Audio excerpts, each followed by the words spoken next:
I invite you to listen to my original story on the Purple Heart Stories channel. I really hope you'll enjoy it, and please support with a like and subscription if you do. Chapter 1: Return and Disappearance. My name is Alex Foster, former sapper in a commando special unit. I'm 35 years old. My past is mines in the sands of Afghanistan. My present is nightmares and pills. My future is emptiness. Or at least it was until yesterday.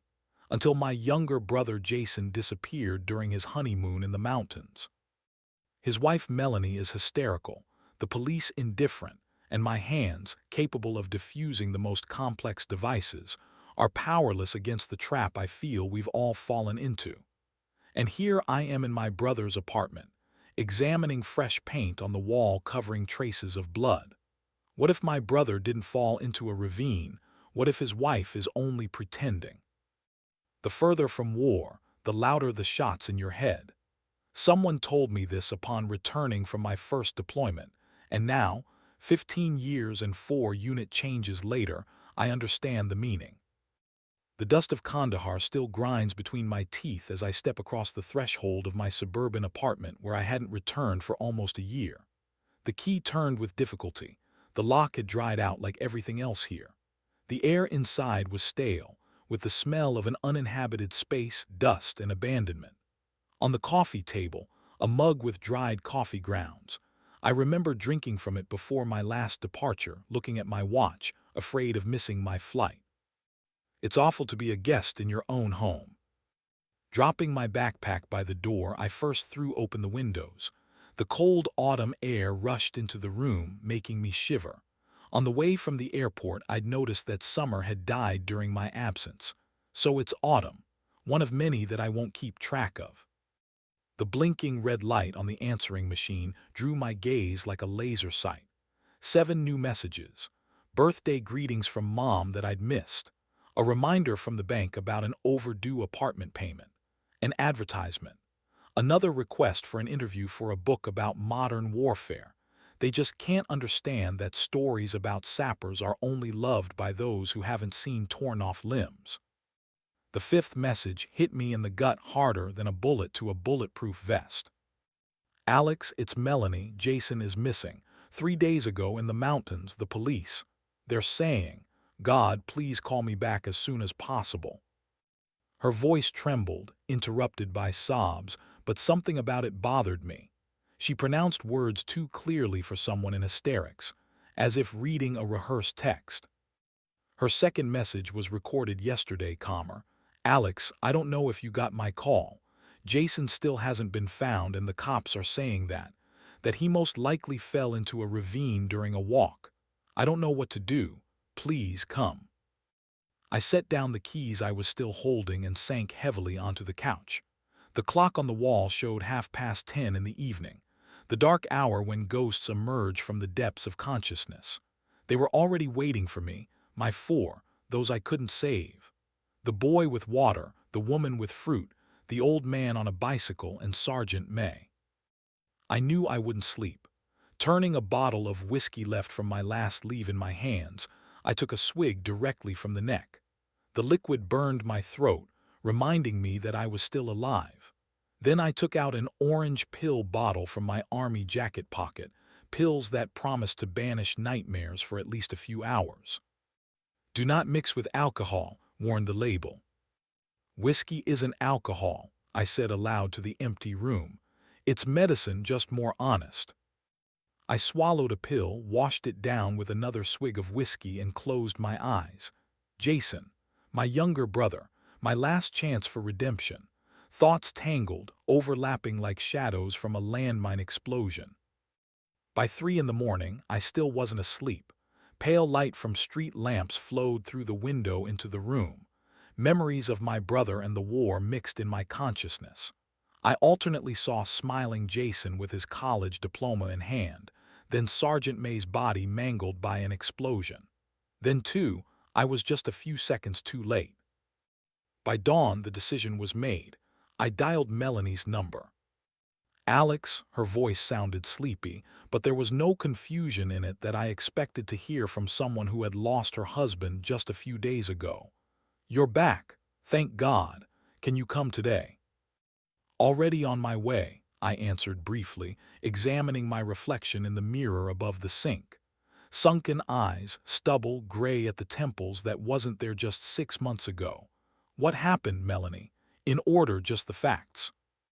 Can't over the phone, her voice dropped to a whisper. Please come, you know the address. I knew it. A small house in the suburbs that Jason bought right after the wedding. White fence, two-car garage, well-kept lawn, a perfect picture from a glossy magazine about family life. A life I never had. The pills didn't help. Along the way, Ghost sat beside me in the passenger seat, silently watching me with unblinking eyes. I turned up the radio, trying to drown out their silent reproaches. Music, news, weather forecast, everything merged into white noise, not reaching my consciousness. Melanie opened the door before I could ring, as if she'd been waiting behind it all this time. She wore a simple black dress, her hair gathered in a casual bun, traces of tears on her face. Perfect traces, makeup slightly smudged but not enough to look untidy. She always knew how to make an impression. Alex, she threw herself on my neck, enveloping me with the scent of expensive perfume. I'm so glad you came. I awkwardly hugged her, feeling the fragility of her shoulders under the thin fabric of her dress. Melanie seemed sincere, but something kept me from relaxing. Perhaps professional paranoia. When you look for hidden traps every day, you start seeing them even where there are none. The house looked immaculate, too immaculate for a dwelling where tragedy had struck. Not a single item out of place. The air smelled of lemon freshener, fresh flowers on the coffee table. What happened? I asked when we settled in the living room. Melanie sat across from me, nervously fidgeting with her wedding ring. We went to the mountains last week. Jason had wanted to show me the waterfalls in the northern part of the St. Helens Range for a long time. She took a shaky breath. Everything was wonderful. We rented a small cabin at the foot of the mountain, went hiking, enjoyed nature. And then She faltered, covering her mouth with her hand as if holding back sobs. 3 days ago, Jason said he wanted to take a short walk alone, a kind of meditation, you know. Said he sometimes needed to be alone with himself. Promised to be back by lunch. What time did he leave? I asked, noticing how her fingers continued to twist the ring. Early morning around 6, she averted her gaze, then corrected herself. Though no, it was later, maybe around 9. Yes, definitely after breakfast, so around 9. The first inconsistency. People usually remember such details well, especially when connected to a tragedy. And then what? When he didn't return by lunch, I wasn't too worried. Jason liked, she swallowed hard, to disappear for the whole day. But when it got dark, I got concerned and called the rescue service. They organized a search, but... Melanie broke down crying, covering her face with her hands. Tears flowed between her fingers, leaving dark mascara trails on perfectly pale cheeks. I waited for her to calm down, looking around the room. Photos in frames, Jason and Melanie on their wedding day, against the ocean backdrop at a restaurant. In all pictures, she looks at him with adoration. Sincere adoration. Sorry, she wiped away tears with the back of her hand. It still hurts so much. What did the police say? I asked, trying to make my voice softer. Interrogation skills ingrained over years of service were inappropriate now. They combed the entire area, even with dogs. They found his tracks on one of the trails leading to the northern ravine. The trail ended at the very edge. They think he might have slipped, fallen down. The current there is strong. The body could have been carried for miles. And they stopped the search. Not exactly. They said they'll continue checking the banks downstream, but the chances of finding him alive are practically zero. She started crying again, quieter this time, as if grief was gradually draining from her along with the tears. I tried to imagine Jason on the edge of a cliff, my brother who had been afraid of heights since childhood, who turned pale even on a Ferris wheel. Jason, approaching the very edge of a ravine. Impossible. Can you give me the contact information for the sheriff handling the case? I asked, taking out my phone. Melanie provided a name and number, which I immediately wrote down. But what are you planning to do, Alex? Something new flashed in her voice. Anxiety, fear. Talk to him, I shrugged. I might have questions you didn't ask. You don't think it wasn't an accident, do you? She watched me carefully, and for a moment it seemed to me that something else lurked behind the mask of grief. Calculation. Jason was afraid of heights, I said, observing her reaction. Since childhood. She looked away. He was working on that. He even took up rock climbing last year to overcome his fear. Rock climbing. First I've heard of it. Of course, my brother and I didn't communicate that often in recent years, but he would have mentioned changes of that magnitude. May I examine his things? I asked, rising. There might be something that will help understand where he was headed. Melanie froze for a second, then nodded. Of course. His office is on the second floor, first door on the right. I'll make coffee in the meantime. She hurried to the kitchen, and I slowly climbed the stairs, listening to the sounds of the house. The floorboards creaked faintly underfoot, water dripped somewhere. Normal sounds of an inhabited house, but they seemed like false notes in a carefully orchestrated symphony. Sheriff Conrad Miller of St. Helens County had a voice that suggested he was well over 60, and had spent most of that time smoking no less than a pack a day. His husky baritone seemed to crawl out of the phone receiver along with cigarette smoke. Mr. Foster, I understand your concern, but we've done everything possible, he was saying when I called him after a quick inspection of Jason's office. I personally led the search. 40 people, including volunteers, combed every bush on that slope. And yet you didn't find the body. Silence, then a heavy sigh. The northern ravine, Mr. Foster, isn't just a crack in the rock. It's a canyon over 300 feet deep with a raging river below. If your brother fell there, the chances of finding him, let's just say, are slim. Sheriff, tell me honestly, do you really think it was an accident? Silence again, then the sound of a lighter. The sheriff was lighting up. Listen, son, his voice became softer, almost paternal. I understand you need answers. In situations like this, you always want to find meaning, a reason. But sometimes accidents are just accidents. We have absolutely no grounds to suspect foul play. My brother has been afraid of heights since childhood. He would never approach the edge of a cliff. People change, Mr. Foster. Your sister-in-law mentioned that lately he's been working specifically on overcoming his fears. Perhaps he wanted to prove something important to himself. The same version again. As if rehearsed, I decided to approach from a different angle. I'd like to see the place where he was last seen. That's a 3-hour drive from here. Impatience appeared in the sheriff's voice. And what do you hope to find there that my people didn't? I don't know, maybe nothing, but I have to try. Sheriff Conrad was silent, then unexpectedly agreed. All right, come to the station tomorrow. I'll give you a map and show you exactly where the searches were conducted. But I must warn you, this road will only prolong your pain. Sometimes it's better to let go. Let go, as if it's that simple. As if I haven't been trying to let go of the ghosts that follow me since the day my hands first touched a detonator. Until tomorrow, Sheriff, I said, ending the conversation. The station was a half-hour drive from Jason's house. An old brick building with an American flag on the facade and a cracked St. Helens County Police Department sign. Inside it smelled of coffee, paper, and fatigue. I know this smell from any military headquarters. Sheriff Conrad turned out to be exactly as I imagined him from his voice. A tall, sinewy man with deep wrinkles on his sunburned face and short-cropped gray hair. His hands, large with protruding veins, lay on the table, pressing down on a map of the area. Here runs the tourist trail. His finger, yellowed from nicotine, moved along a winding line. The most popular one with markers along the entire route. Your brother was spotted here, about 9 miles from the base camp.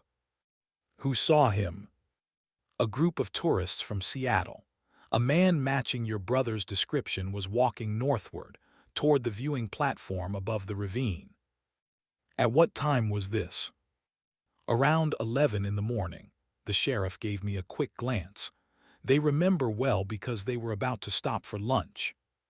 And then, the trail goes cold. We found his boot prints in the soil near the viewing platform. The tracks lead to the very edge and end there. I studied the map, noting details that might escape the attention of an ordinary person. The distance from the base camp to Jason's last sighting, the terrain, alternative routes. Are there other trails he could have chosen?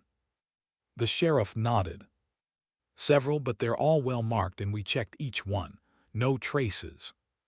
And cameras, in the parking lot at the park entrance.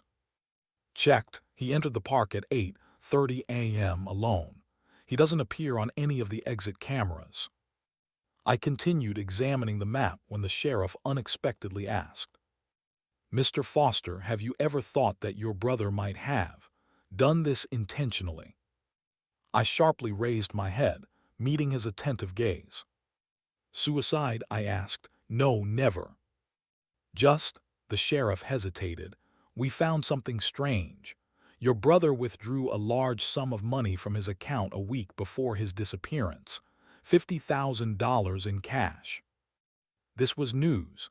In Jason's office, I came across account statements showing financial difficulties, but there was no mention of such a large withdrawal. Why would he need so much cash? The sheriff shrugged.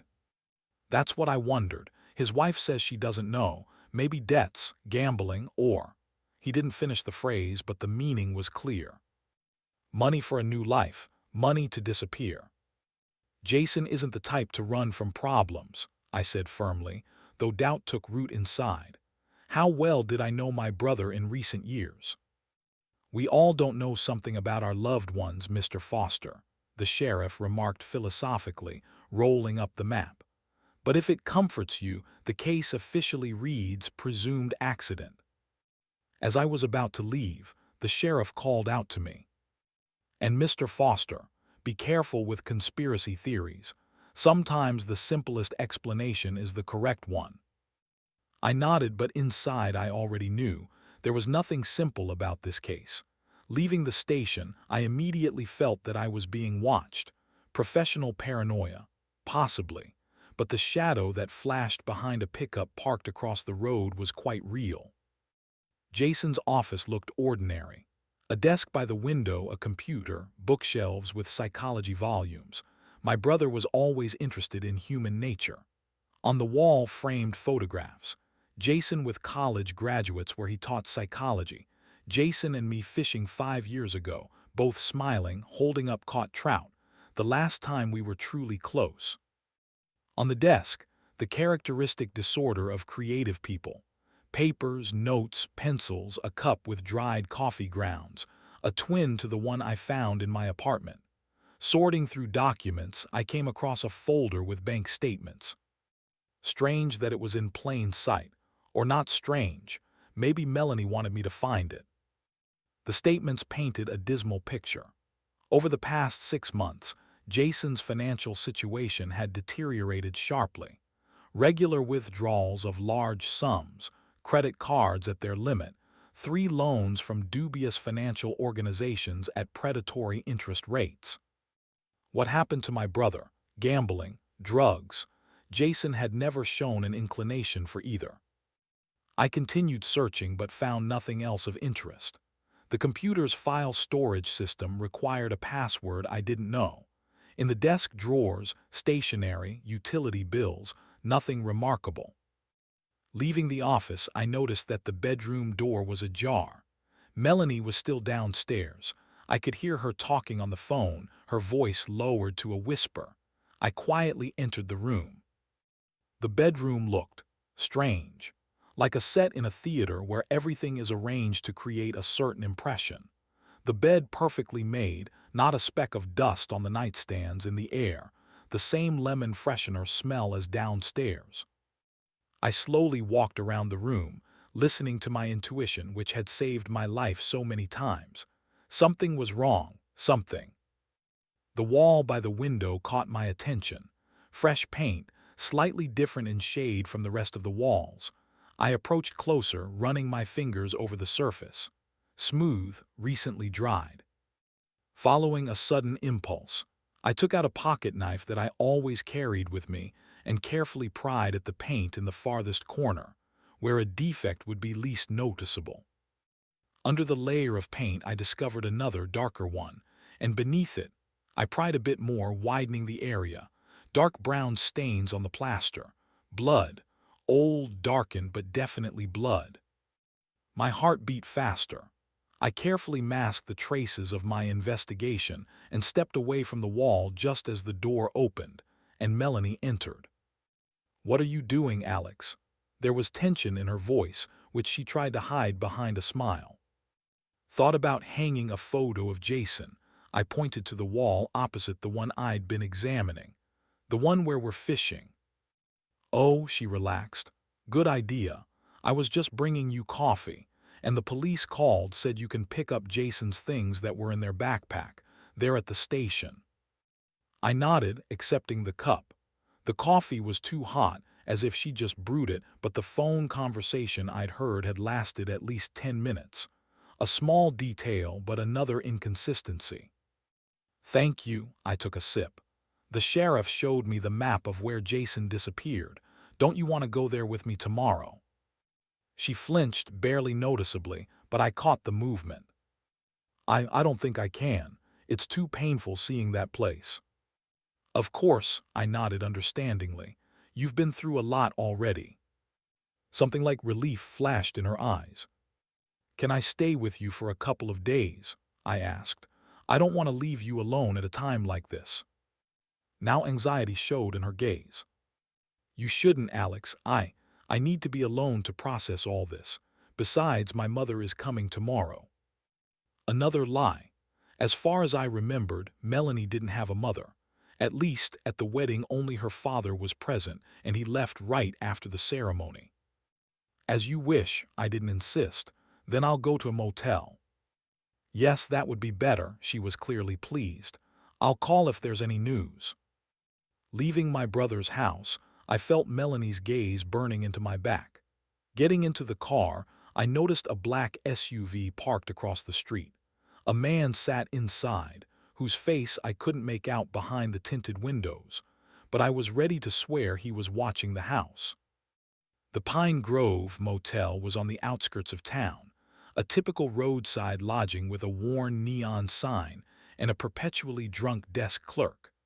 I took a room on the first floor with a view of the parking lot, an old habit of always having an escape route. As soon as the door closed behind me, I took out my phone and dialed a number I hadn't used for almost a year. "Rick Sommers," answered a husky voice after the third ring. "Rick, it's Alex Foster." A pause, then a chuckle. "Son of a gun, I thought you died somewhere in the sands." "Almost." I allowed myself a weak smile. "How are you?" "Living quietly, tracking unfaithful husbands and insurance fraudsters. A boring life compared to our adventures." Rick Sommers, my former comrade in arms, now a private detective in Seattle. 40 years old, the gaze of a man who's seen hell, and the ability to find information where others see only noise. "I need your help, Rick." The laughter broke off. "What happened?" I told him everything. Jason's disappearance, the inconsistencies in Melanie's story, the blood traces on the wall, my brother's financial problems. With each word, Rick's voice became more serious. "Rick, something's not right here. Fresh renovation hiding blood traces, a large sum withdrawn from the account, and the sheriff closed the case too hastily." "You think your brother is dead?" I was silent, then answered. "I don't know, possibly, or he staged his own disappearance," Rick finished for me. "With 50,000 in cash, that's possible." But why would he do that? Jason loved his job, his students, and Melanie, at least I thought so. You said he had financial problems. Maybe debts he couldn't pay, people threatening him. Rick reasoned like a professional. Possibly, I rubbed the bridge of my nose, fighting a headache. I just want to know what happened to him. I'll check his financial history, look for unusual transactions, loans. I have access to banking systems, but it will take time. How long? A day or two. In the meantime, I advise you to pretend that you've accepted the accident version. If this is what I think it is, they'll be watching you. They. Those who are interested in your brother's disappearance, Rick answered grimly. Be careful, Alex, and give me a number that can be used to track your brother's wife. I dictated Melanie's phone number to him. Thank you, Rick, I owe you. Shut up, he retorted good-naturedly. You saved my ass in Kandahar. I'm still in debt to you. After talking with Rick, I felt better. Not alone. Now there were two of us in this investigation.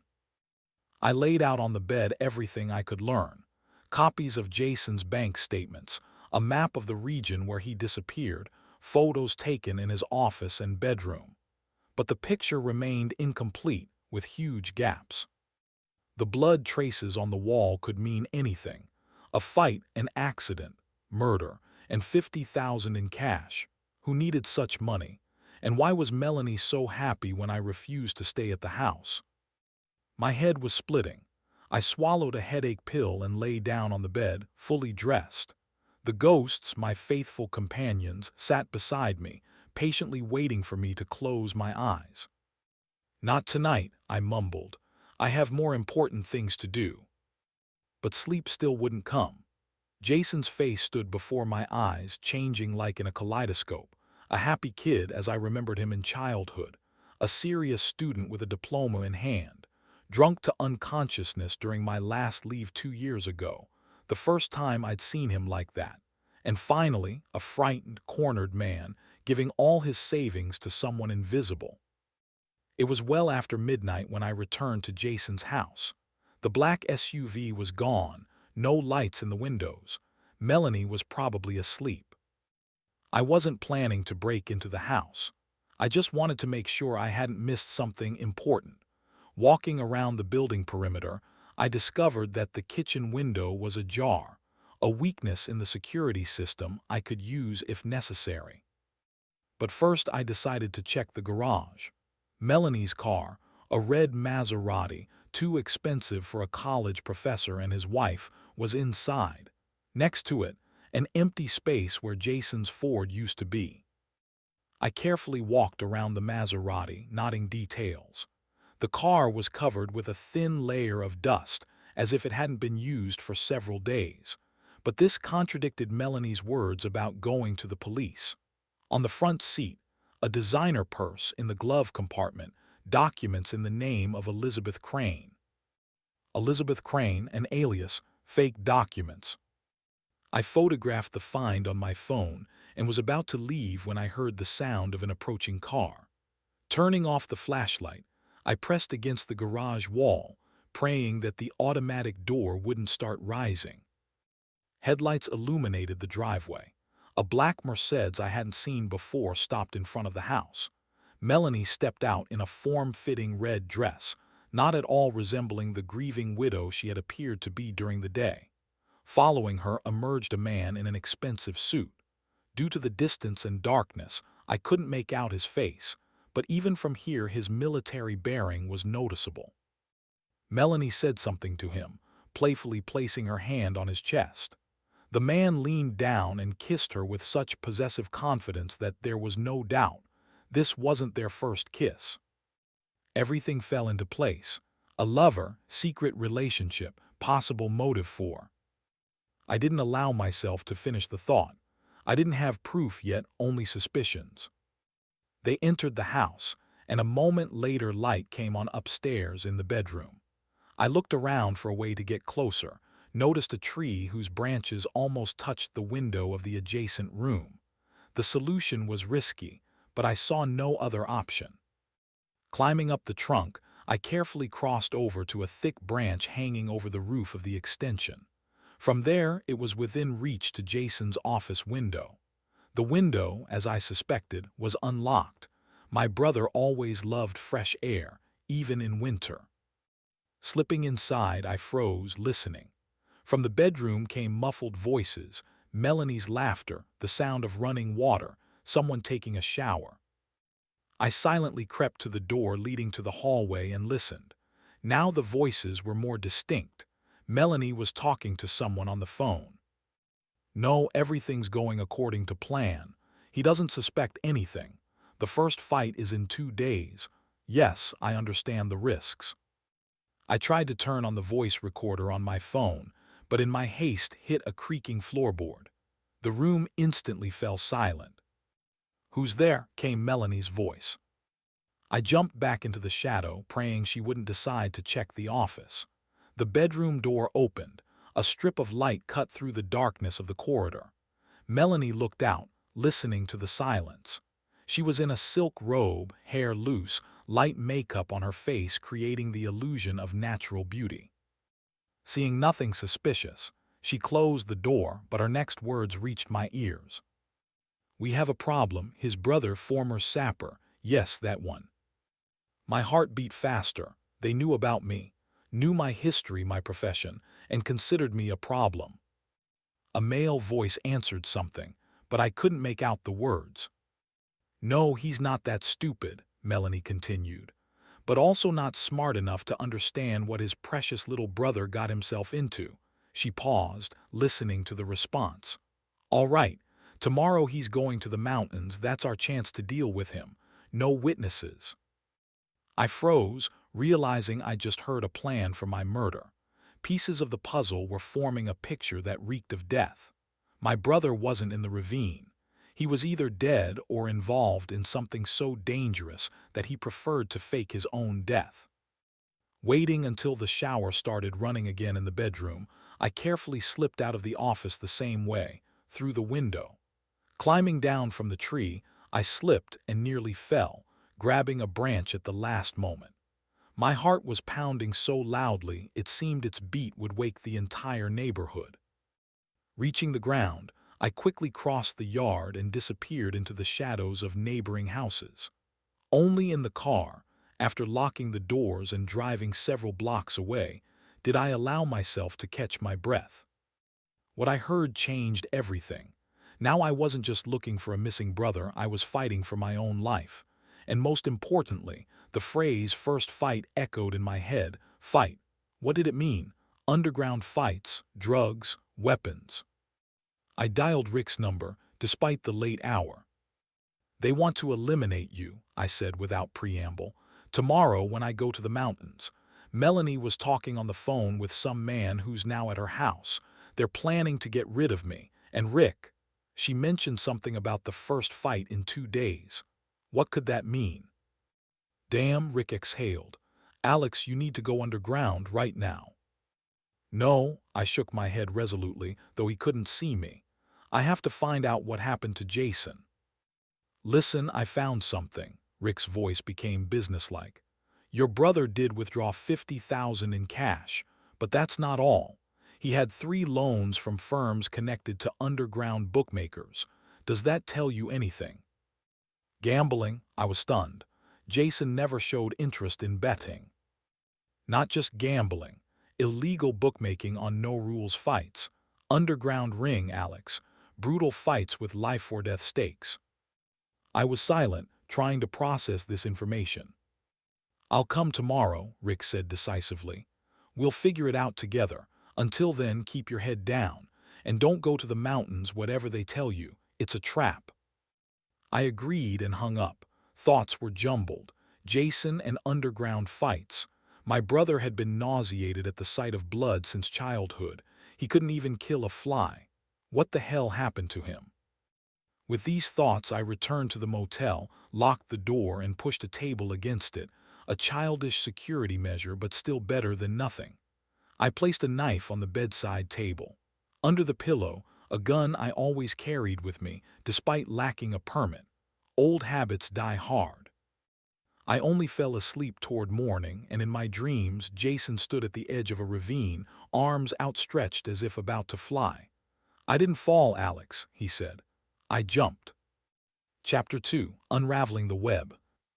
My watch showed 5:23 a.m., and I was already sitting in Jenny's roadside cafe, watching as dawn illuminated the half-empty parking lot. The third cup of coffee burned my fingers through the cardboard walls of the cup. Sleep had long ceased to be my friend, but today insomnia played to my advantage. I had time to check my car for bugs, twice change my route, and arrive at the meeting place an hour earlier than agreed. My chosen location, a classic truck stop, open 24/7 with worn vinyl booths and waitresses who couldn't care less about your problems as long as the tips were decent. The perfect choice for those who don't want to be found, or for those who fear surveillance. I no longer knew which category I belonged to. Rick appeared at exactly 6, as we had agreed. He entered not through the main entrance but from the kitchen side, an old habit left from times when every extra glance could cost you your life. He had changed a lot in the year since we'd last seen each other, more gray in his short stubble, the wrinkles around his eyes deeper, and his movements had acquired that special caution you develop when your back too often becomes a target. "Quite a place you've picked," he chuckled instead of a greeting, sliding into the booth across from me. "I can smell burned oil even through the waitress's cologne." "The coffee's mediocre too." I pushed the menu toward him, but he just waved it away. "I had coffee in the car, and here just in case I won't consume anything." I admit I missed his paranoia. Rick Sommers, a 40-year-old detective with a habit of seeing conspiracies even in cloud movements, was the only person with whom I felt normal. "What did you find for me?" I asked, getting straight to business. Rick looked around, then took out a thin folder from his worn briefcase. "Jason is in way over his head," he said, lowering his voice. "That's not even a question, it's a fact. 3 loans in 6 months from suspicious firms, interest rate, simply extortionate. Here, look." He opened the folder. Inside were copies of documents I'd already seen in my brother's office, but also others whose existence I hadn't even suspected. Credit agreements with some questionable companies whose names sounded like bad translations from Chinese. "Who are the Night Lotus Investment?" I asked, examining the ornate logo on one of the contracts. "A front," Rick tapped his finger on the paper. "The Night Lotus is a branch of the Golden Dragon, which, in turn, belongs to people from Eastern Europe who control underground betting operations." "How much does he owe them?" "According to these papers, about 300,000. With interest that's growing like yeast, by the end of the month it'll be closer to 400. I whistled. Such money my brother couldn't earn even in 5 years of teaching at the college. "But that's not even the main thing," Rick continued, turning the page. "Here are statements from his card. See the regular cash withdrawals, always the same amount, $3,000, and look at the dates."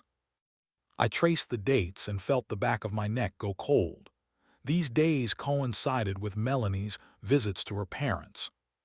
She was withdrawing money from his account.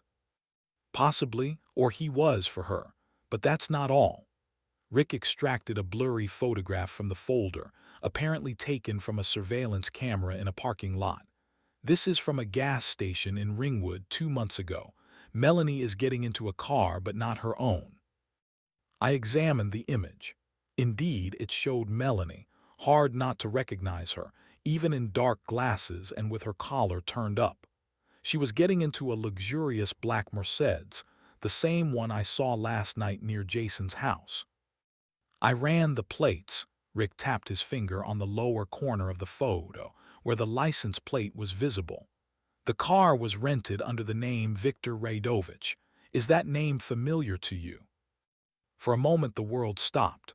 A name from the past that I hoped never to hear again. A name that, even now, years later, made my fingertips go cold. "Familiar," I said, hearing how my voice changed, becoming deeper and harder. "Very familiar." Rick looked at me carefully. I see this isn't just a coincidence. Wanna share? I shook my head. Later, what else did you learn? Rick didn't press. Instead, he took out a map of the city and spread it on the table. Today, Melanie is supposed to go to the police, give some additional testimony.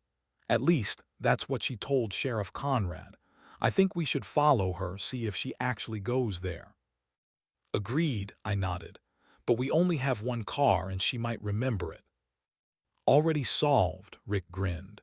I've got wheels too, meet back here in an hour. And Alex, he paused, suddenly becoming very serious. Be careful. I don't know what your brother got himself into, but it stinks of big trouble. Then we're used to it. I tried to smile, but my lips only twisted in some pathetic parody of a smile. Rick left as inconspicuously as he had appeared, and I remained, looking at the documents spread out before me. Waiting until the waitress moved to other customers, I took out my phone and typed into the search engine a name I hoped to forget: Viktor Radovich. Nothing substantial. Old news about a former military man discharged from the American Army for violating the code of conduct. No photos except a blurry shot from some military ceremony. Nothing that could explain the connection to my brother. But I knew who Radovich was and what he was capable of. We began surveillance at 10 in the morning, parking in 2 different places with a good view of Jason's house. Rick had obtained an inconspicuous gray Ford that blended in among other cars on the street. I remained in my Chevrolet, only moving it to the adjacent street and pulling a baseball cap over my head so as not to be recognized if Melanie happened to look my way. Waiting, the worst part of any operation. Time crawls like molasses, thoughts go in circles, and paranoia whispers that you're being watched even when the street is completely empty. After the 3rd hour of sitting motionless, I began to doubt that Melanie would leave the house at all. Maybe she noticed the surveillance, or decided to change plans, or... My reflections were interrupted by a call from Rick. "The door's opening," he reported. "She's coming out." I carefully straightened up, stretching my stiff back. Indeed, Melanie was descending the porch steps, dressed in a modest dark blue dress. No red outfits or provocative décolletage for you. Now she looked exactly as a woman who lost her husband should look, restrained and mournful. "I'm following her," said Rick. "You're the backup." Melanie got into her red Maserati, this time not left in the garage, and drove onto the road. Rick's gray Ford moved after her, keeping a distance. I started the engine and merged into the flow of traffic, trying to stay 3 or 4 cars behind Rick. The Maserati did indeed head toward the police station, but a couple of blocks short of it suddenly turned onto a side street. Then another turn and another. Melanie was clearly checking if she was being followed. Professionally checking, I would even say military style. "She knows how to shake a tail," Rick hissed over the phone. "I'm dropping back to let you take the lead so I don't blow my cover." The next 20 minutes we played cat and mouse, switching places and trying not to lose sight of the red car. After several clever maneuvers, Melanie, apparently satisfied with the absence of a tail, drove onto the highway and headed toward the upscale district of the city. Grand Plaza, Rick identified when the Maserati turned toward a high-rise building of glass and concrete. A damn 5-star hotel with rooms starting at $500 a night. I know a place here with a good view. We parked at different ends of the hotel's underground parking. Rick went in first, and I, after waiting 10 minutes, followed him, first putting on a jacket with a courier service logo that he had left for me on the back seat. The hotel lobby wasn't crowded. With a trained eye, I spotted 2 security guards, one at the entrance, the other near the elevators. Both in plainclothes, but their posture and attentive gazes gave away their background as former military or police. Rick was waiting for me in a cafe with panoramic windows overlooking the hotel's inner courtyard. The perfect observation spot, several exits, good visibility, and many visitors to blend in with. She went up to the 12th floor, he reported, not taking his eyes off his espresso cup. I have a friend at reception checking who's renting rooms there. I ordered coffee and sat next to him, trying not to look too interested. Do you think she's meeting Raidovich there? We'll find out soon. Rick nodded at his phone, which had just received a message. The suite on the 12th is rented by a corporation called Eastern Horizon. Another front like Night Lotus. Looks like we're on the right track. We sat in the cafe for about an hour when Rick suddenly tensed and inconspicuously nodded toward the elevator. Look without turning around, by the column. I carefully turned my head, as if studying the menu, and saw her. Melanie was standing by the elevator, talking to a tall man in an impeccable gray suit. The distance didn't allow me to see his face in detail, but even from afar his military bearing and something characteristic in his posture were noticeable. When they turned, heading toward the exit, I saw the man's profile and froze. The same sharp nose, the same jawline, and the scar, long, cutting across his left cheek from temple to chin. I would recognize him among thousands. Viktor Raidovich, the man who tortured a prisoner in Kandahar until he choked on his own blood. The man I helped discharge from the army by testifying against him. The man who swore to avenge me and everyone dear to me. It's him, I whispered, feeling my throat constrict with rage and fear. Raidovich. Rick silently took out a small device, resembling a hearing aid from his pocket. Directional microphone, he explained.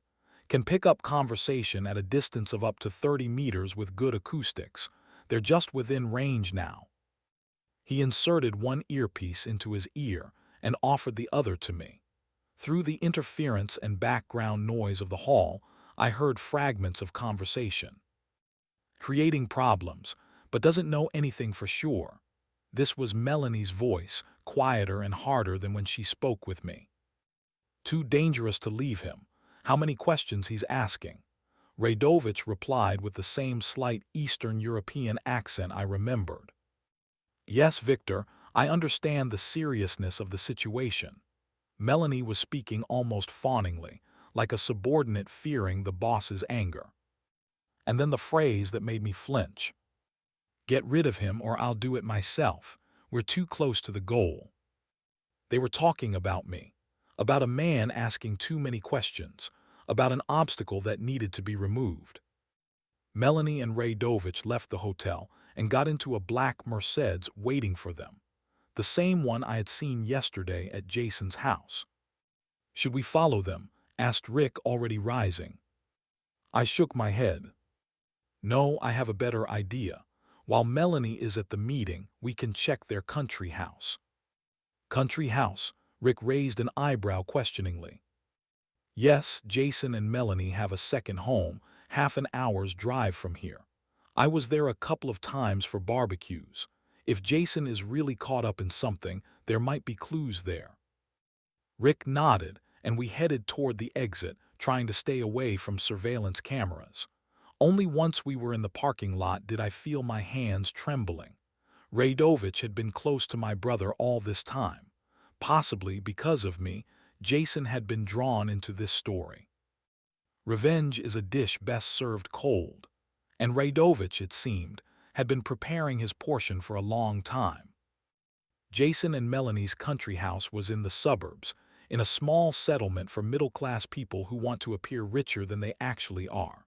Neat cottages on tiny plots, tidy lawns with automatic sprinklers, garden gnomes, and white fences. The American dream in miniature. Is this it? Rick slowed down a couple of houses away from the one we needed. Yes, I peered into the windows of the house, checking for movement inside. Blue house with white shutters, looks like no one's there, and no cars in the yard. We left the car around the corner and approached the house on foot, trying to look like ordinary passers-by. Fortunately, no neighbors were in sight, working day, all normal people at their jobs. The door, as I expected, was locked. I examined the lock, standard, nothing complicated. Can you? Asked Rick, nervously looking around. Instead of answering, I took out a set of lock picks from my pocket, another habit left from service days, when the ability to open a lock without noise could save a life. Less than a minute, and the door yielded.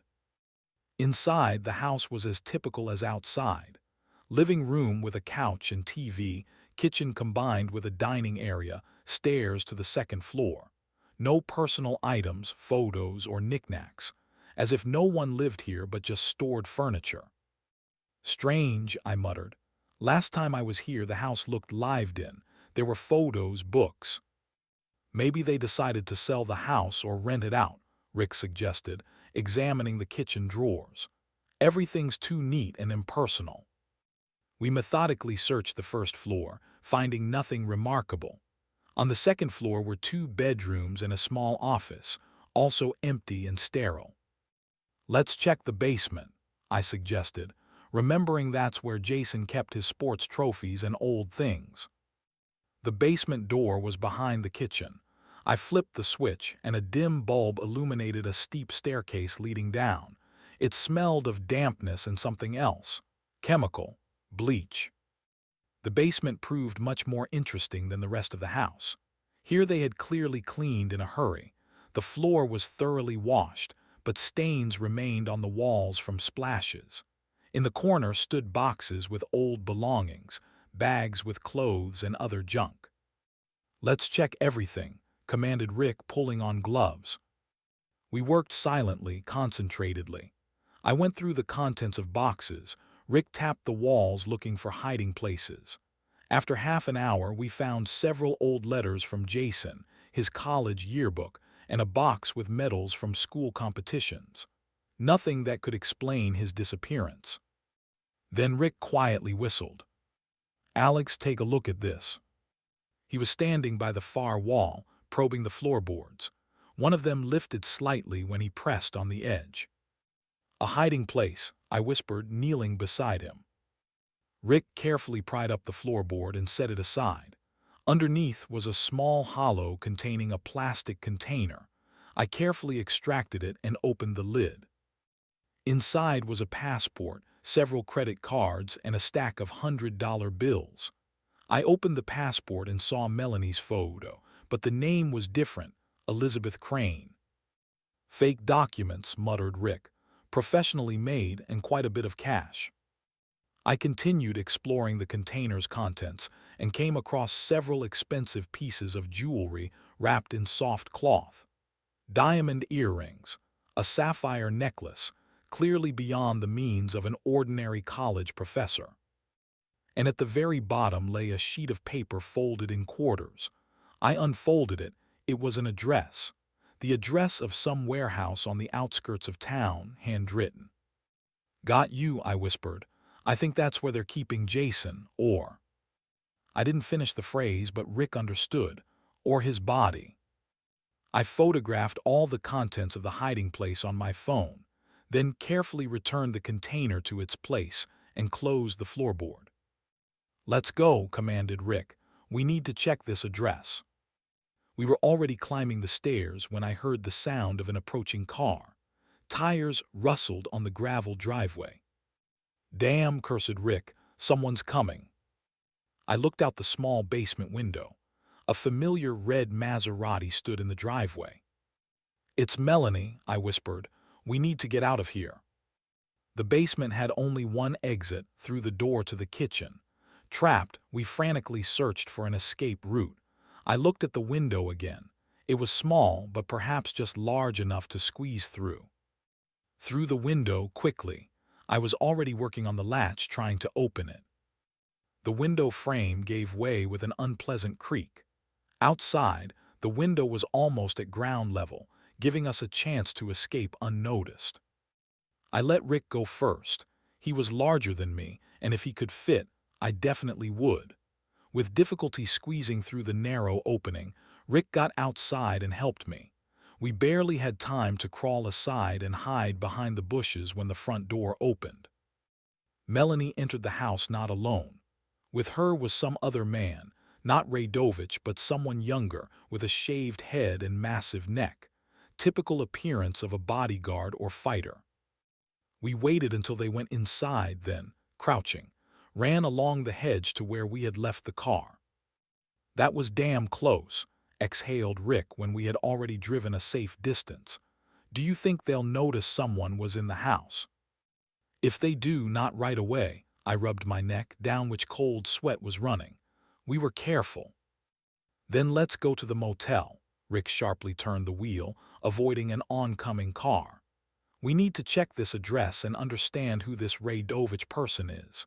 Though, judging by your reaction, you know him better than you'd like. I nodded, watching the houses flashing by. Yes, I knew Radovich, and this knowledge brought me no joy.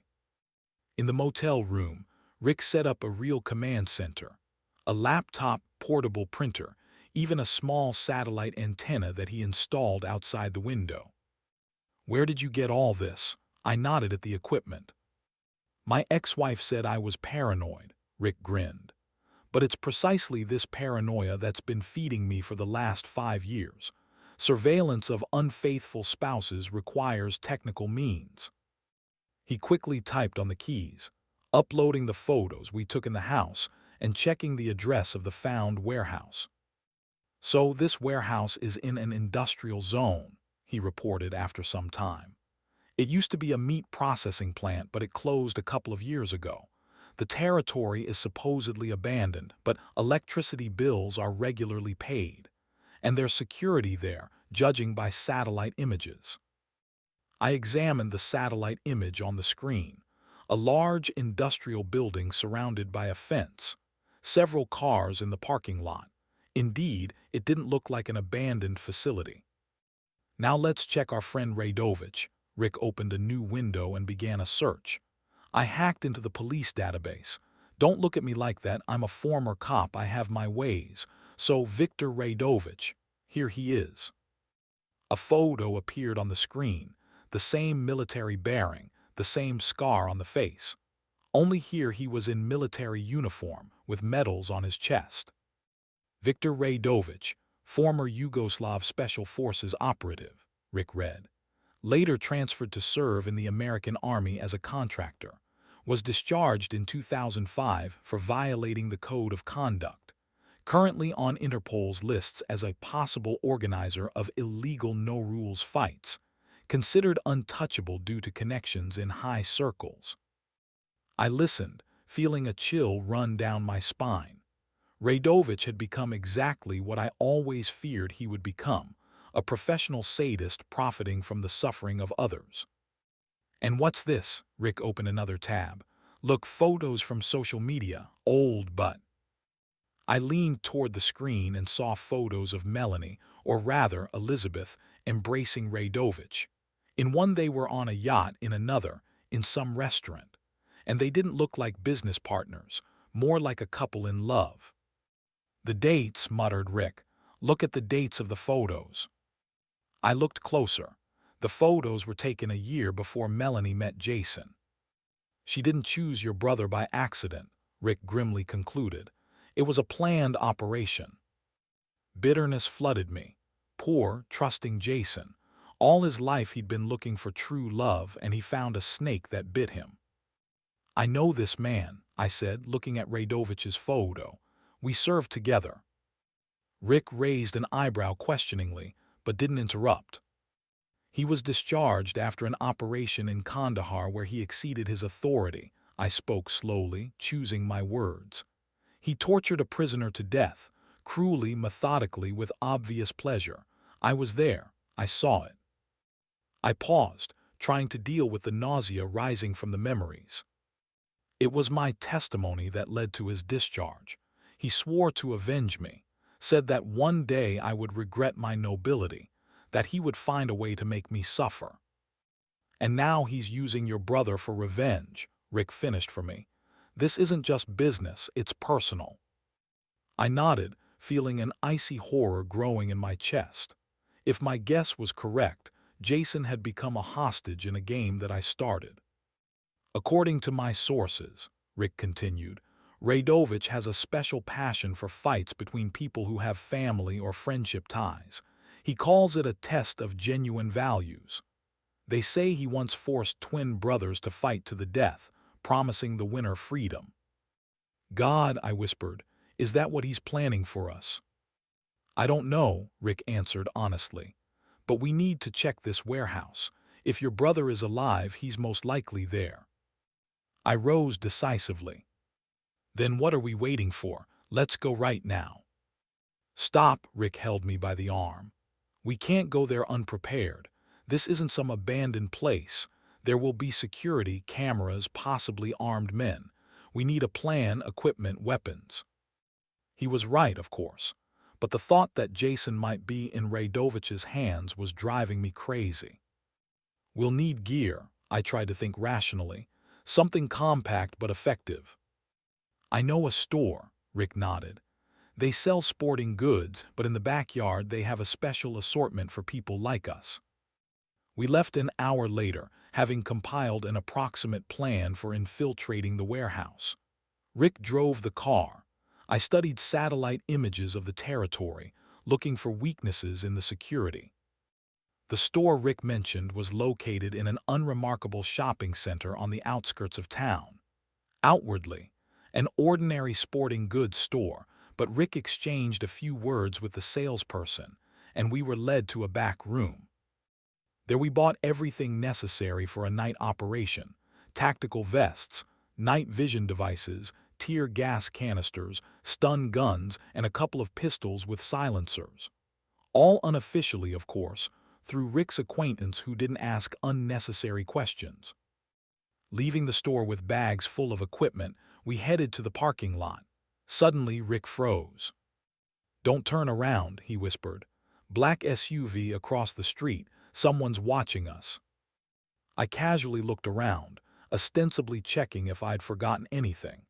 Indeed, across the street stood a black Escalade with tinted windows, the same one I saw yesterday near Jason's house. "How did they find us?" I muttered. "I don't know." Rick was already moving toward our car. "But we'd better not find out in the middle of the street." We had almost reached the car when the SUV suddenly broke away from its spot and drove onto the road, heading toward us. "Run!" Rick shouted, and we rushed to the car. Rick jumped behind the wheel, I into the passenger seat. The engine started on the first try, and we shot out of the parking lot, nearly hitting a parked car nearby. The Escalade chased after us, picking up speed. At the intersection, Rick sharply turned, trying to shake off the pursuit. "Hold on," he shouted, flooring the gas. We zigzagged through the city streets, breaking all possible traffic rules. The Escalade didn't fall behind, but it didn't get closer either, maintaining a distance. "They want to know where we're heading," said Rick, looking in the rearview mirror. "They're trying to track us, not catch us." "Then we need to lose them." I took out one of the purchased pistols from the bag. "Turn onto a side street with fewer people." Rick obediently turned into an industrial area where there was almost no traffic at this time of day. The Escalade followed us, closing the distance. "Get ready." I lowered the window and leaned outside, aiming at the front tire of our pursuers. But before I could shoot, a second vehicle lunged forward, a silver Mercedes that blocked our path. Rick braked sharply to avoid a collision. We were trapped, Mercedes in front, Escalade behind. Armed men jumped out of both cars. 4 from the Escalade, 2 from the Mercedes, all in dark clothes with pistols in their hands. "Plan B," Rick hissed, abruptly opening the door and rolling behind the nearest dumpster. I followed his example, jumping out of the car on the other side and taking cover behind a concrete barrier. A shootout began. The first shots rang out almost simultaneously. Bullets whizzed overhead, breaking glass and leaving dents in the metal of our car. I returned fire, aiming at the legs of the attackers. I didn't want to kill, but I didn't want to die either. Rick acted professionally, 2 precise shots, and 2 men from the Escalade were left lying on the asphalt, clutching wounded limbs. But the rest continued to advance, taking advantage of their numerical superiority. Rick and I split up, trying to confuse the attackers. I ran to the fire escape of the nearest building, intending to climb up and gain a height advantage. But I hadn't taken more than a few steps up the ladder when I felt a burning pain in my shoulder. A bullet had grazed me, tearing my jacket and leaving a bloody furrow. I fell to my knees, trying to cope with the pain. At that moment, one of the attackers appeared right in front of me, aiming at my head. "Got you," he grinned. Time slowed down. I stared into the barrel of the gun, realizing I wouldn't have time to reach for my weapon. A thought about Jason flashed through my mind, about how I had failed him. And then a shot rang out, but not from the gun aimed at me. The attacker's head jerked and he collapsed to the ground, clutching his shot-through shoulder. I looked around, searching for my savior, and saw Rick on the roof of the adjacent building with a sniper rifle in his hands. He nodded to me and aimed again, taking down another attacker. The remaining men, seeing that the advantage was no longer on their side, quickly loaded the wounded into the cars and drove off, leaving us in the middle of the devastated street. Rick came down to me, helping me to my feet. "You're wounded," he noticed, looking at my bloodied shoulder. "It's nothing," I winced from the pain. "Just a scratch. Where did you get the rifle?" "Always keep it in the trunk," Rick grinned. "In case a client turns out to be too aggressive, but we need to get out of here. The police will be here soon." We quickly gathered the remaining equipment and got into Rick's spare car, which he kept in a garage nearby. While he drove, I bandaged my shoulder with a first aid kit from the glove compartment. "They know everything about us," said Rick, looking in the rearview mirror. "Our cars, our movements." "Means we're on the right track," I gritted my teeth, tightening the bandage. "They're afraid we'll get to the warehouse." "Or to Jason," added Rick. We drove in silence, each immersed in his own thoughts. The shootout only strengthened my determination to find my brother, but it also made me realize how serious our opponents were. "We'll infiltrate the warehouse tonight," I said as we approached the motel, "while they're licking their wounds and regrouping."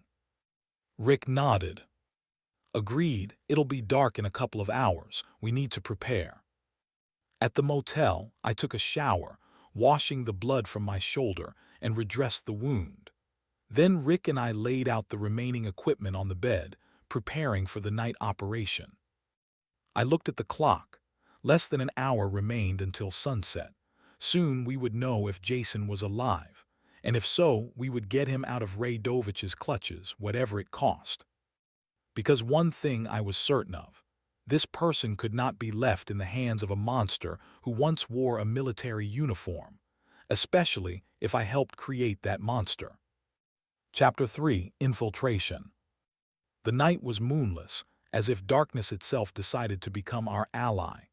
Rick and I hid in the bushes across from the warehouse complex, studying the situation. My shoulder still ached from the bullet wound, but I had learned to ignore pain back in Afghanistan. Pain is just a signal that you're still alive. The place to which the coordinates from Melanie's hiding place led us hardly resembled an abandoned warehouse. Luxury cars lined the perimeter: Bentleys, Ferraris, Lamborghinis, transportation for those who consider counting money a boring occupation. 2 guards in impeccable suits checked guests at the entrance. "Looks like a nightclub for millionaires," I whispered, examining the audience through night vision goggles. "Only the entertainment there, apparently, isn't dancing," replied Rick, taking 2 cards from his inner pocket. "My informant got these for 10 grand. VIP invitations for tonight. Counterfeit, but good enough to pass the first check." I carefully examined the card. Gold embossing, elegant design with a logo resembling a stylized cage. "Arena of Truth, for the chosen only." "Ready?" Rick adjusted the collar of his jacket and checked the concealed holster under his arm. I nodded, feeling adrenaline begin to flow through my veins, sharpening my senses. We moved toward the entrance, copying the relaxed gait of the other guests, people accustomed to luxury and absolute impunity. The guards at the entrance glanced briefly at our invitations and faces, checking against some list. One of them, with a square jaw and eyes as empty as a bullet, held his gaze on my face a bit longer. I was already prepared for failure, but he simply nodded and stepped aside. "Have a pleasant evening, gentlemen." Inside, the warehouse was unrecognizable.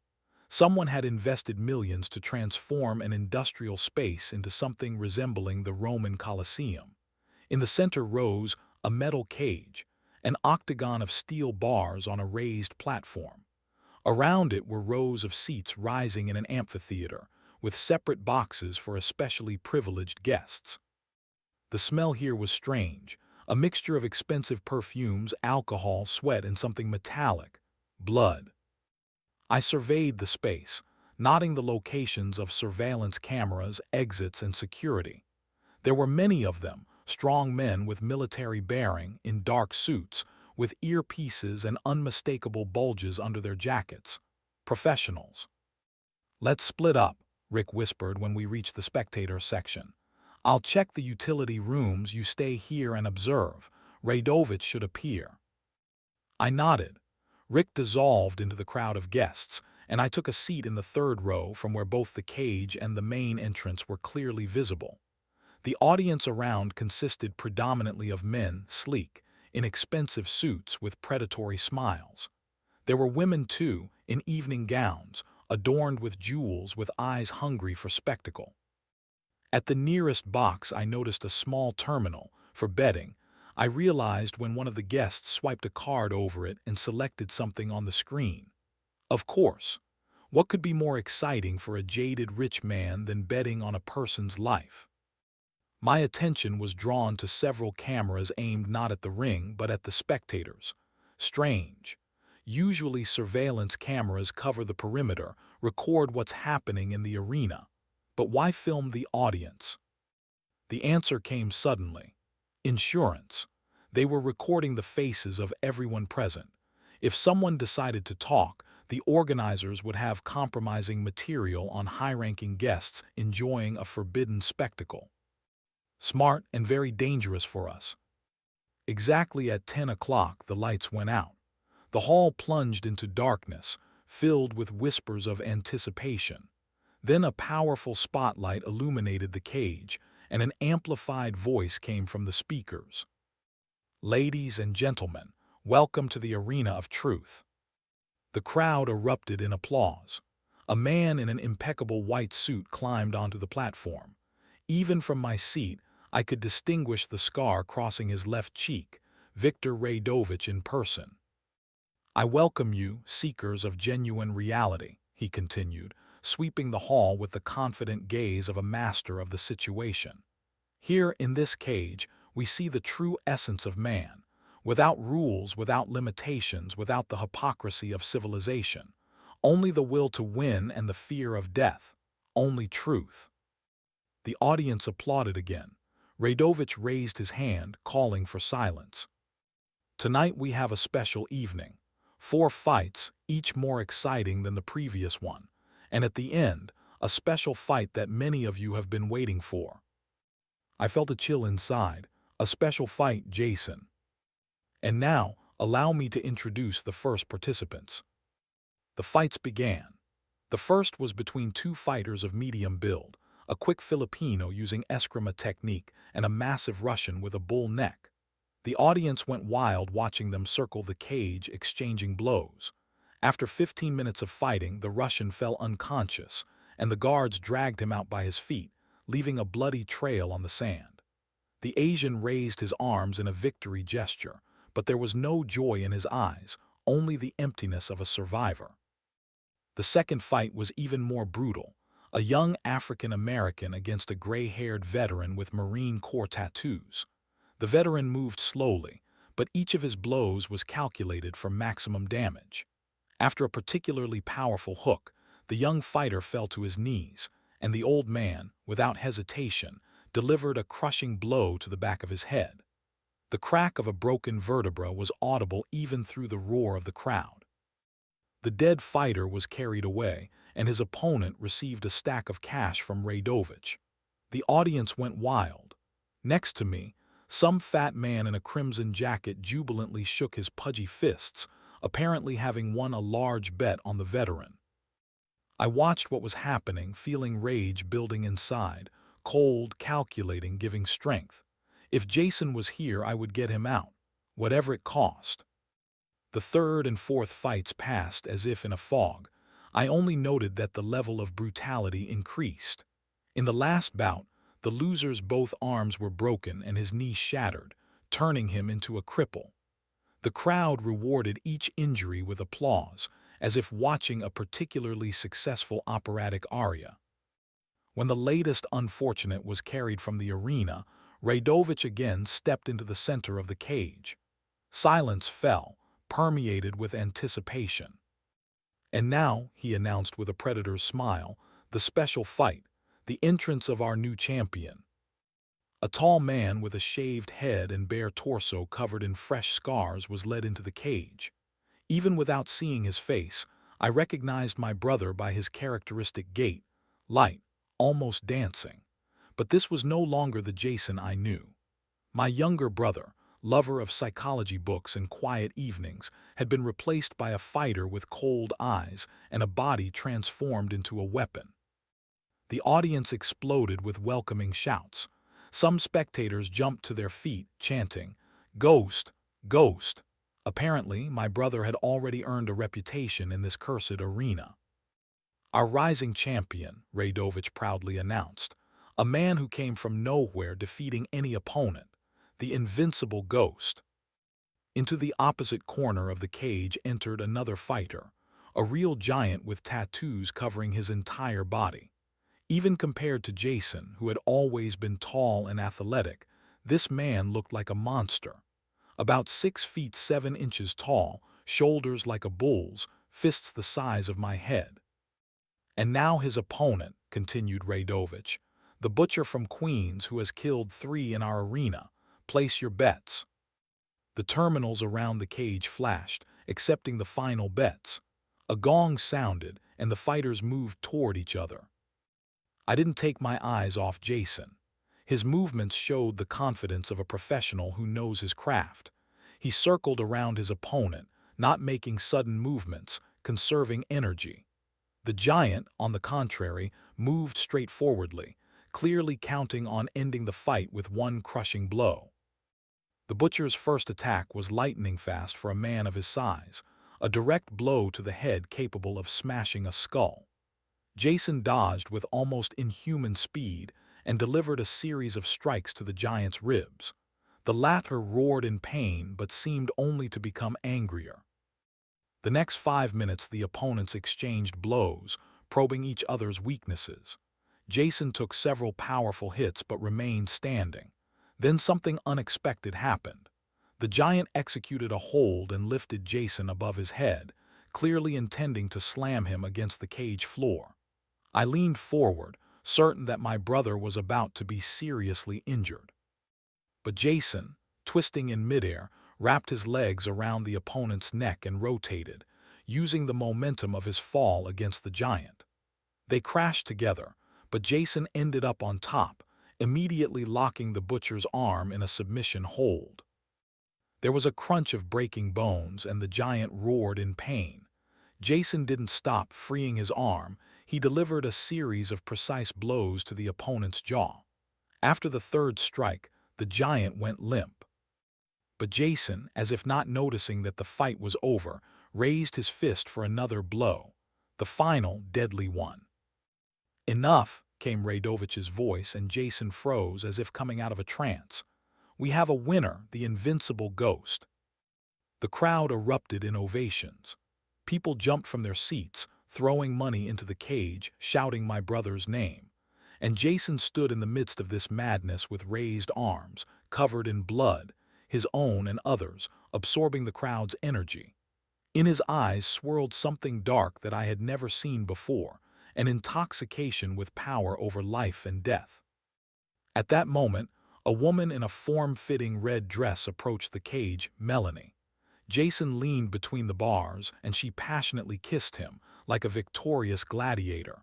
The audience welcomed this gesture with new applause. Guards opened the cage and led Jason out, like a trained tiger, cautiously, but with respect. Melanie followed them, but when Jason was led away to the back rooms, she lingered at the base of the platform. There Radovich was waiting for her. I watched as she embraced him just as passionately as she had embraced my brother a minute ago. Radovich whispered something in her ear, and she laughed, throwing back her head. They looked like a perfect pair of predators enjoying a successful hunt. This woman's duplicity shocked even me, who had seen my fair share of betrayals.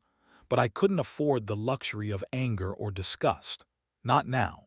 I needed to find my brother and get him out of here before it was too late. Taking advantage of the general excitement, I inconspicuously separated from the crowd and slipped backstage. Right away, as I expected, I found a guarded corridor leading deep into the building. Two guards with automatic weapons blocked the path to the curious.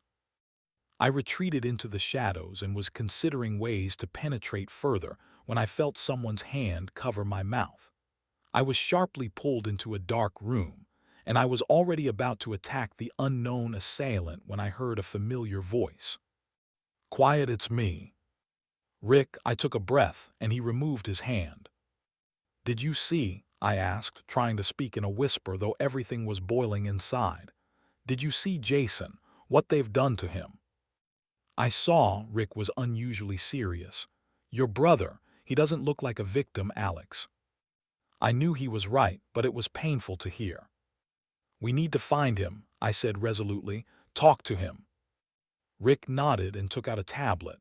On the screen was a building schematic. "Here are the barracks where they keep the fighters." He pointed to a block of rooms in the eastern wing. "Your brother should be in a separate cell, the star of the show. Guards everywhere, but there's a loophole, the ventilation system." I studied the schematic, memorizing the layout of rooms and corridors. The plan was risky but feasible. We needed to penetrate the technical corridor, from there into the ventilation, and through it reach the block of solitary cells. "How did you get the schematic?" I asked, following Rick through a utility room stacked with some crates. "Hacked their security system," he answered laconically. "They have good technology but terrible passwords, typical mistake." The technical corridor turned out to be a narrow passage, dimly illuminated by sparse lamps. It smelled of machine oil and dust. Rick stopped in front of a ventilation grate and quickly unscrewed the fastenings. "I'll go first," he whispered. "Be careful, there might be motion sensors inside." He climbed in and I followed, trying to move as quietly as possible. The ventilation shaft was tighter than it looked on the schematic. I had to crawl, bracing my elbows against the metal floor. Every sound seemed deafening in the enclosed space. We passed several branches, checking against the schematic on Rick's tablet. Through the grates below, various rooms were visible. A guard room with monitors, an armory, some laboratory with medical equipment. Apparently, they repaired fighters here after particularly difficult matches. Finally, we reached the block of solitary cells. Through the grate, I saw a corridor with metal doors on both sides, like in a maximum security prison. An armed guard stood at each door. "Jason's cell should be at the end of the corridor," Rick whispered. "The last one on the right, it's marked VIP." We carefully moved to the necessary grate. Through it, I could see part of the cell, a simple bed, a table, a sink. On the wall, a poster of some fighting tournament. Jason wasn't visible. "I'll have to go down," I decided. "That's insanity," Rick objected. "They'll spot us immediately." "Do you have a better plan?" He sighed and shook his head. "All right, but I'll stay here, cover you if something goes wrong." We waited until the guard moved to the far end of the corridor, and I carefully unscrewed the grate fastenings. Descending into the cell proved more difficult than I thought. My wounded shoulder responded with sharp pain when I hung by my arms, preparing to jump. But adrenaline and years of training did their job. I landed almost silently and found myself face to face with Jason. My brother was surprisingly neither frightened nor surprised by my sudden appearance. He sat on the bed, calm, with a book in his hands. Seeing me, he merely closed it and set it aside. "I knew you would come," he said quietly but confidently. In his voice were new intonations, hard, calculated. "Jason." I stepped toward him, but he raised his hand, stopping me. "No need, Alex. I know why you're here, but I won't go with you." I froze, stunned by his reaction. "You don't understand what you've gotten into," I said, trying to speak quietly so as not to attract the guard's attention. "These people are dangerous. Radovich is a war criminal and your wife. She's not who she pretends to be." Jason smiled bitterly. "And which of us is who we appear to be?" He gestured at his changed body. "I'm in debt up to my ears, Alex, gambling. I couldn't stop. $300,000, with my teacher's salary, that's like $1 billion. We could have solved this together." I took another step toward him. "Sell my apartment, take out a loan. And what, live on the street, hide from debt collectors all our lives?" Jason shook his head. "No, Radovich offered me a way out. Stage a disappearance and become a fighter. 5 more fights and I'm free, with clean accounts and $1 million in my pocket." I couldn't believe my ears. My brother, who had always hated violence, now spoke of fights to the death as a career opportunity. "And then what?" I asked. "Return to normal life, after crippling and killing people for the crowd's amusement?" A shadow of doubt ran across his face but quickly disappeared. "I'll find a way to live with it," he said firmly. "Everyone has their demons." "And Melanie, is she also part of this plan?" "She supports me." A defensive note appeared in his voice. "She's the only one who didn't turn away from me when she learned about the debts." I decided to risk it. "Jason, Melanie works for Radovich. She was with him long before meeting you. It's all part of a plan." His face contorted with anger. "You're lying. She loves me. She supports me, unlike you, who was always so busy saving the world." These words hit harder than the bullet in my shoulder, but I had to get through to him. "She has a fake passport in the name of Elizabeth Crane. We found it in a hiding place in your country house. There were also jewels that you couldn't possibly have given her and—" "Enough," he interrupted me. "I don't want to hear this. You always thought you knew better how I should live. Even when you abandoned us with our parents and went off to play hero, you continued to judge me." "I never—" "No, that's exactly how it was." He leaned forward, and I noticed for the first time a scar crossing his right eyebrow. "You know why I started gambling? Because it was the only way to feel something real. Risk, adrenaline, after so many years in the shadow of a perfect older brother." I wanted to object, but footsteps sounded in the corridor. The guard was returning to Jason's cell. "We need to leave," I lowered my voice. "Right now, please, Jason, let me help you." He looked at me with a long, evaluating gaze. For a moment, I thought I had gotten through to him, that something of the old Jason flickered in his eyes. But he shook his head. "Go, Alex, and don't come back. This is my choice, my life." The footsteps in the corridor were getting closer. I realized there was no more time for persuasion. "I'll come back for you," I promised, heading toward the ventilation grate where Rick was waiting. "Whether you want it or not." Rick helped me pull myself up, and I had almost climbed into the shaft when the cell door crashed open. "Inspection," came the guard's gruff voice. I froze, half sticking out of the ventilation. The guard looked right at me, his hand already reaching for his holster. "Stop," he shouted, drawing his pistol. I lunged upward, but it was too late. The guard managed to grab me by the ankle and yanked me down. I crashed to the cell floor, badly hitting my wounded shoulder. Before I could get up, 2 more guards with weapons at the ready burst into the cell. "Don't touch him," shouted Jason, jumping up from the bed. "He's my brother." His words went unheeded. One of the guards struck me in the stomach with his rifle butt, knocking the air out of my lungs. Another pulled out a stun gun and pressed it to my neck. An electric shock ran through my body, causing my muscles to convulse. Consciousness blurred, sounds reached me as if through a thickness of water. Through the fog, I saw Jason trying to intervene, but the third guard roughly pushed him against the wall. "This is not your business, champion," he says with mockery. "Boss's orders." Half stunned, I was dragged from the cell and hauled down the corridor. I weakly resisted, but after the stun gun shock, my body wasn't responding well. From the corner of my eye, I noticed movement in the ventilation. Rick. At least he managed not to get caught. I was brought to a spacious office, furnished with ostentatious luxury: marble floor, antique furniture, paintings in heavy frames.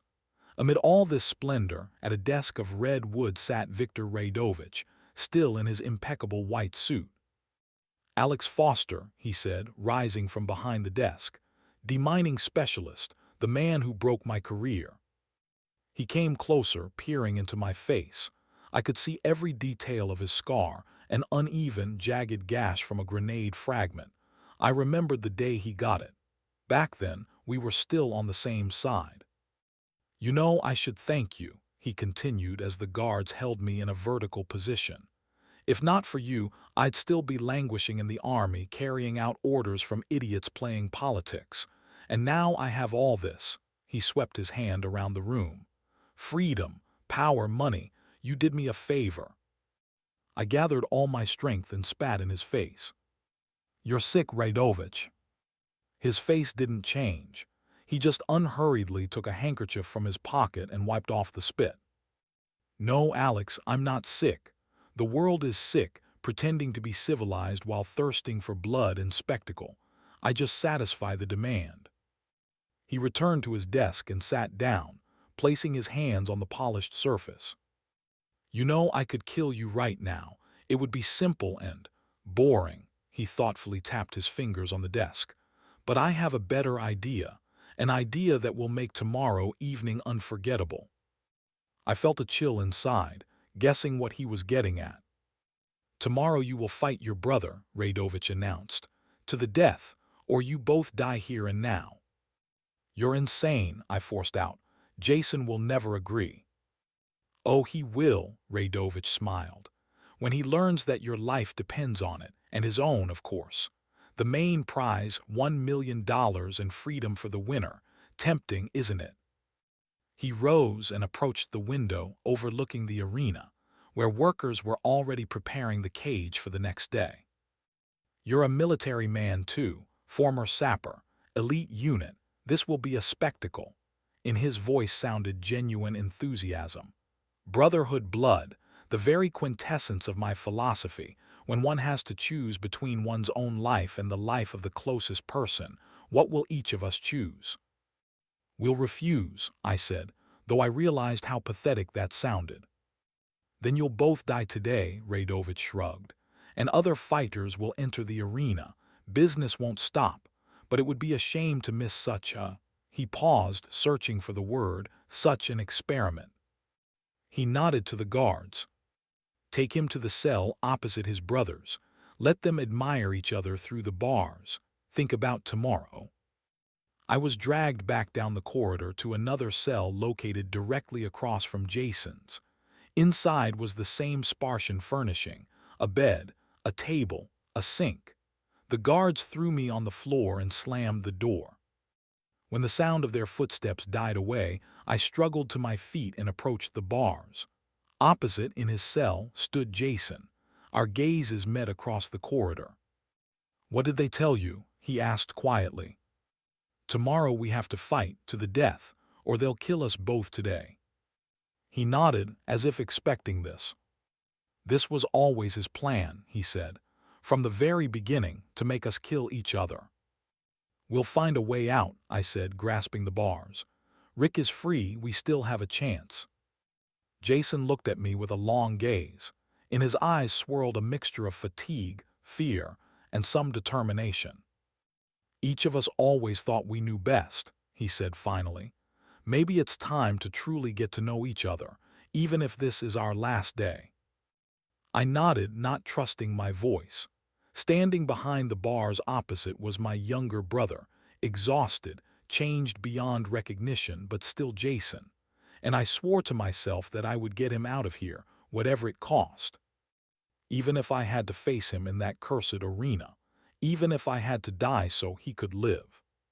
Chapter 4: The Last Fight. The night passed as if in delirium. A hard bunk in the cell, subdued light that didn't turn off even in the dark hours, the measured footsteps of guards in the corridor. All this reminded me of the worst days as a captive of the Taliban. Only then I was alone. And now opposite, behind the bars of another cell, was my brother. Jason slept restlessly. I saw how he tossed on his cot, how he frowned in his sleep. What dreams come to a man who has killed for the crowd's entertainment? What demons pursue him in the darkness? I didn't close my eyes. My shoulder ached, but the pain was rather comforting. As long as you feel pain, you are alive. I developed plan after plan, discarding one after another due to unreality. With each hour, the situation seemed increasingly hopeless. Only hope for Rick remained, but even that was weak. What could one man do against an entire army of Radovich's thugs? When the first rays of sun penetrated through the narrow window under the ceiling, I knew only one thing. Today someone would die, and I would do everything to ensure that someone wasn't Jason. Morning brought a visit from Radovich. He didn't come alone. 2 guards with automatic rifles accompanied him, warily scanning the corridor. A third followed them, pushing a cart with monitors in front of him. "I hope you rested well," said Radovich, approaching the bars of my cell.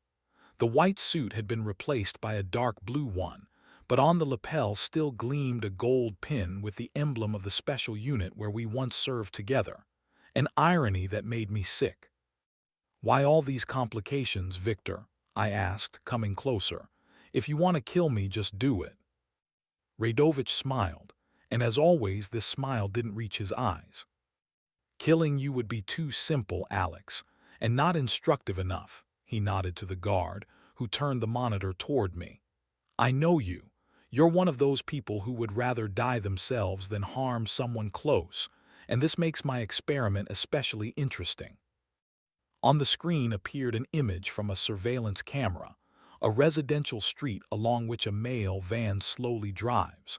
I recognized this area. This is where my parents lived after moving to Florida.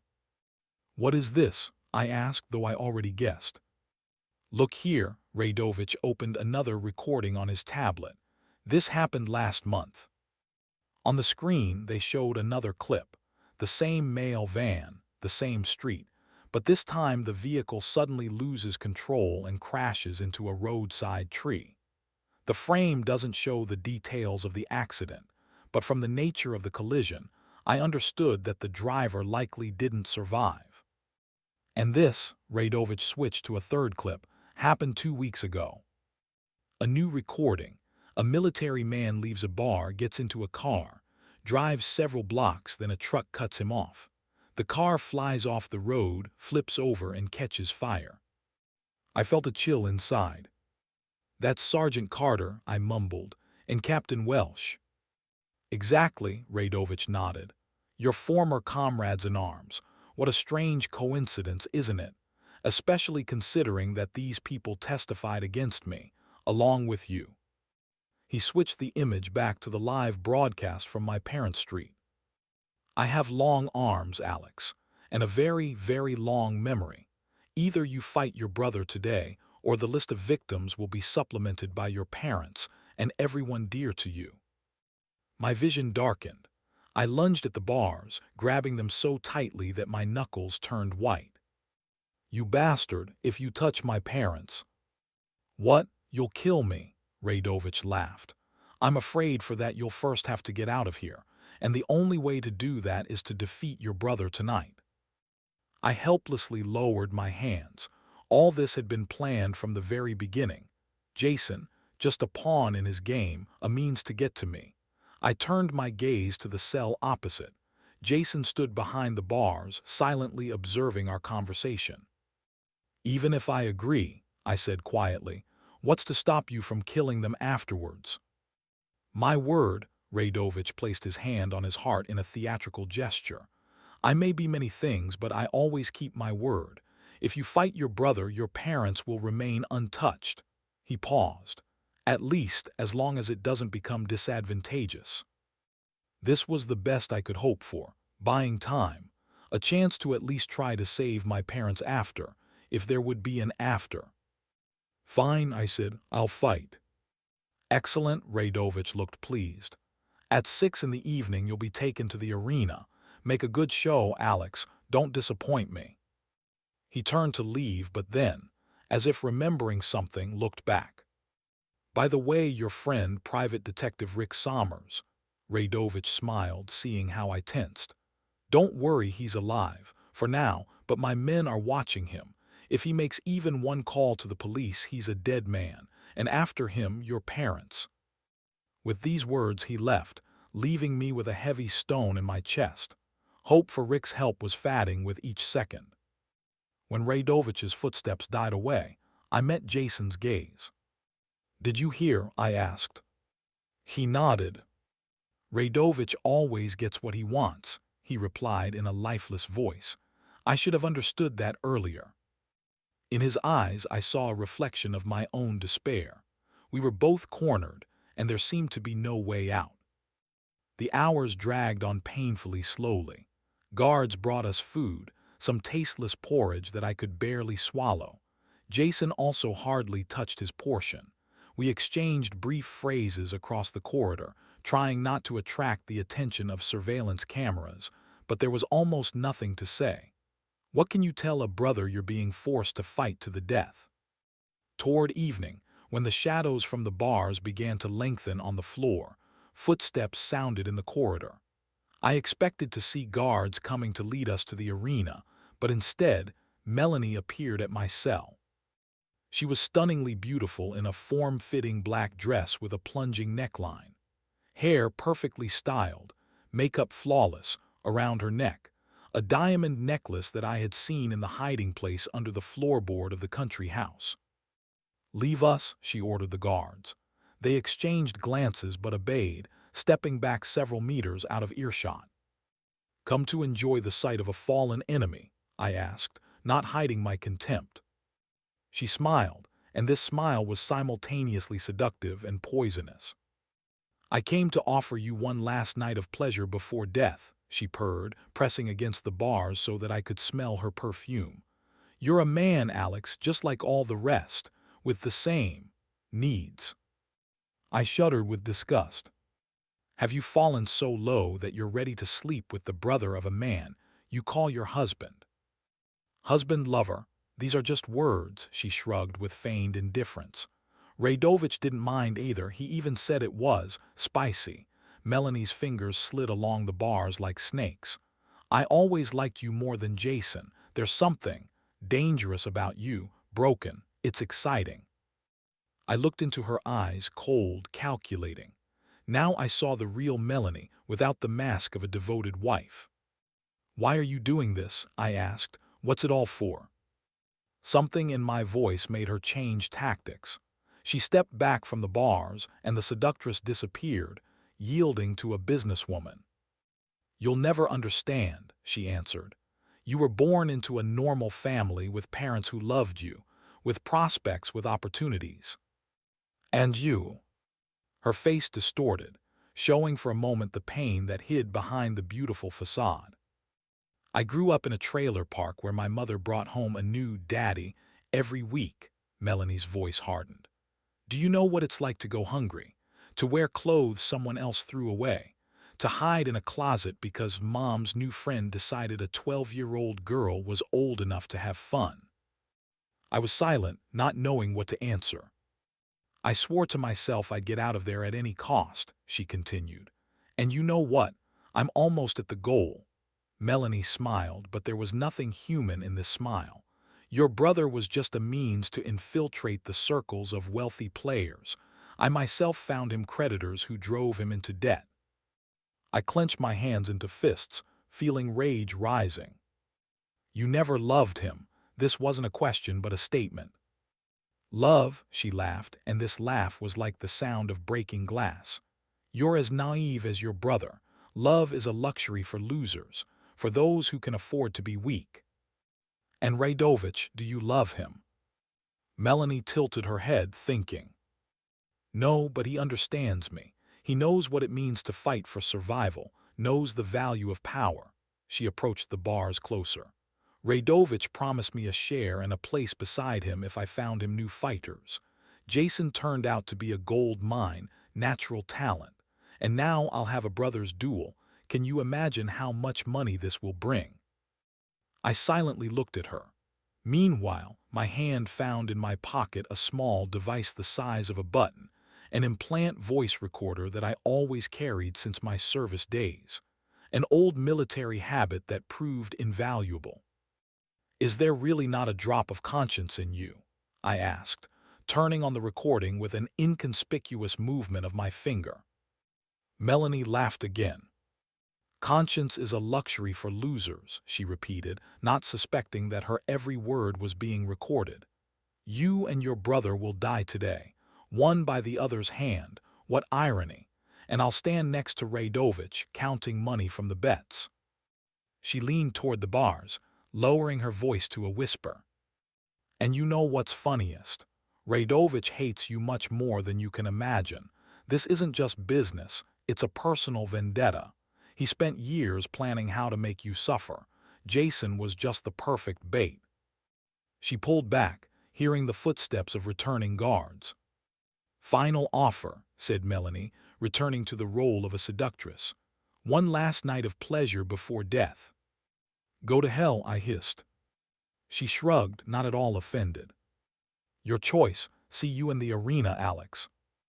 When Melanie left, accompanied by the guards, I turned off the recording. The voice recorder wasn't designed for long operation, but what I had recorded already represented irrefutable evidence. Now, I just needed to get out of here alive to use it. I raised my eyes and noticed that Jason had observed the entire scene through the bars of his cell. His face was impossible to read, hearing the confessions of the woman he considered his wife. When the corridor emptied, I approached the bars of my cell, getting as close as the bars allowed. Jason, I called quietly, did you hear? He nodded, his face deathly pale. Every word, he replied, barely audibly.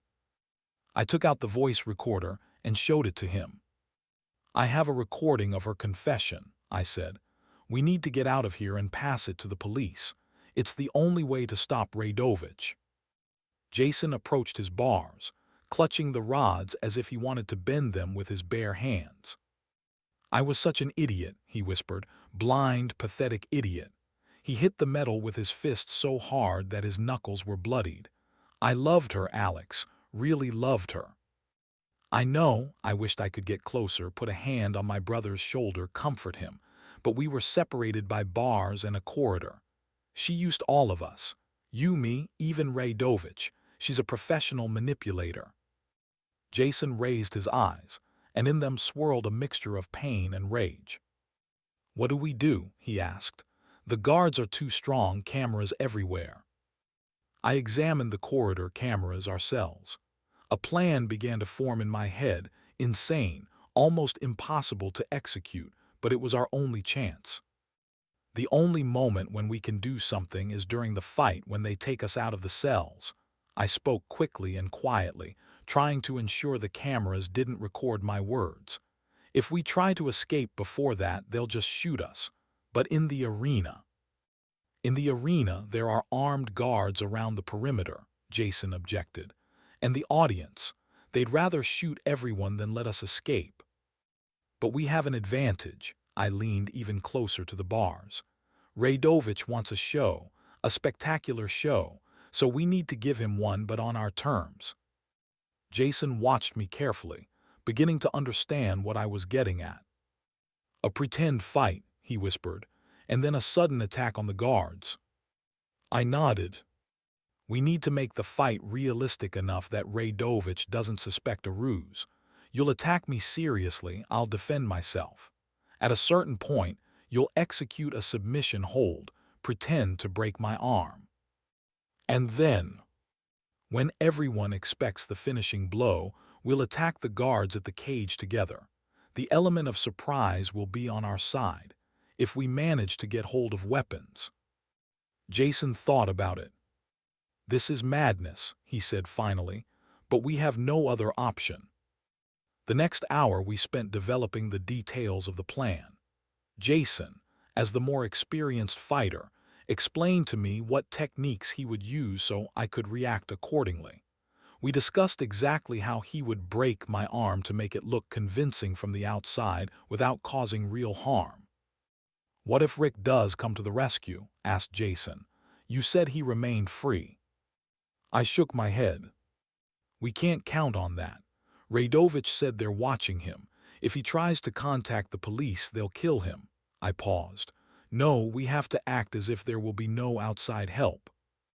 Jason nodded, accepting this. And then he suddenly said something I didn't expect to hear. "I'm glad you came, Alex, even despite all this. I'm glad we're together again." Something tightened in my chest, a warm feeling amid the cold of a hopeless situation. "Me too, kid," I replied, using a nickname I hadn't called him since childhood. "We'll get out of here together." The echo of approaching footsteps spread down the corridor. Jason and I pulled back from the bars, realizing the time had come. 6 guards approached our cells, 3 for each of us. "Show time, fighters," said one of them, unlocking my cell. "Hope you're ready to die for the audience's entertainment." The arena was packed. Thousands of eyes eagerly peered into the cage illuminated by spotlights where we were to fight. People in expensive suits and evening gowns excitedly conversed, placing bets on the outcome of the duel. Terminals around the perimeter flashed, accepting the final transactions. We were brought out from opposite sides like gladiators in the Roman Colosseum. I was in simple black shorts and shirtless, so the audience could see every blow, every drop of blood. Jason across from me looked like a professional fighter in branded shorts with the Arena of Truth logo, his hands wrapped in bandages. Radovich rose to the platform next to the cage, dressed in the same dark blue suit as in the morning. Next to him stood Melanie, radiant in her black dress, like a queen of death. "Ladies and gentlemen," Radovich's voice thundered from the speakers, "today a special spectacle awaits you, a fight that has never before been seen in our arena, brother against brother." The crowd exploded with applause and approving shouts. To my left, a newcomer to our arena, but by no means a novice in the art of war. A former sapper of a special unit, a man who has saved dozens of lives and taken no fewer, Alex Foster. The spectators murmured, examining me like an exotic animal in a zoo. And to the right, the undefeated champion of our arena, a man who knows no defeat's ghost. At Jason's name, the crowd erupted in ecstatic roars. It was obvious that my brother had acquired fans here. "The rules are simple," Radovich continued. "The fight goes until death. No limitations, no mercy. The winner receives freedom and $1 million. The loser, well, there are no losers here." He paused, smiling like a shark before attack. "Begin." A gong sounded, and Jason and I began circling the cage, studying each other as if strangers. For the public, we had to look like real opponents, ready to kill each other.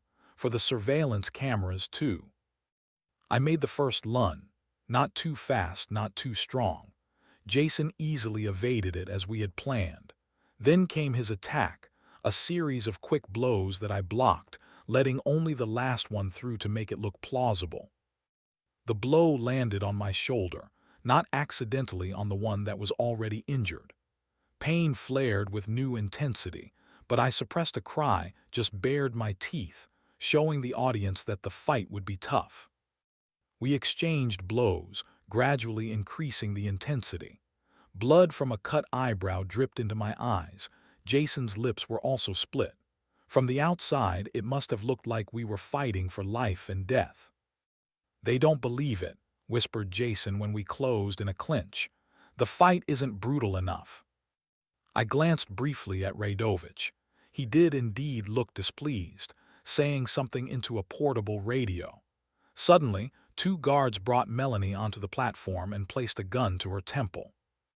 "Respected audience," announced Radovich, "it seems our fighters don't fully understand the seriousness of the situation. Let's add some motivation. If the fight doesn't become more intense within the next minute, this beautiful lady will die first." Melanie feigned fear, though I was sure this was part of the spectacle. Jason pushed me away and attacked with renewed fury. This time the blows were stronger, more precise. One particularly powerful hook caught me in the jaw, momentarily clouding my consciousness.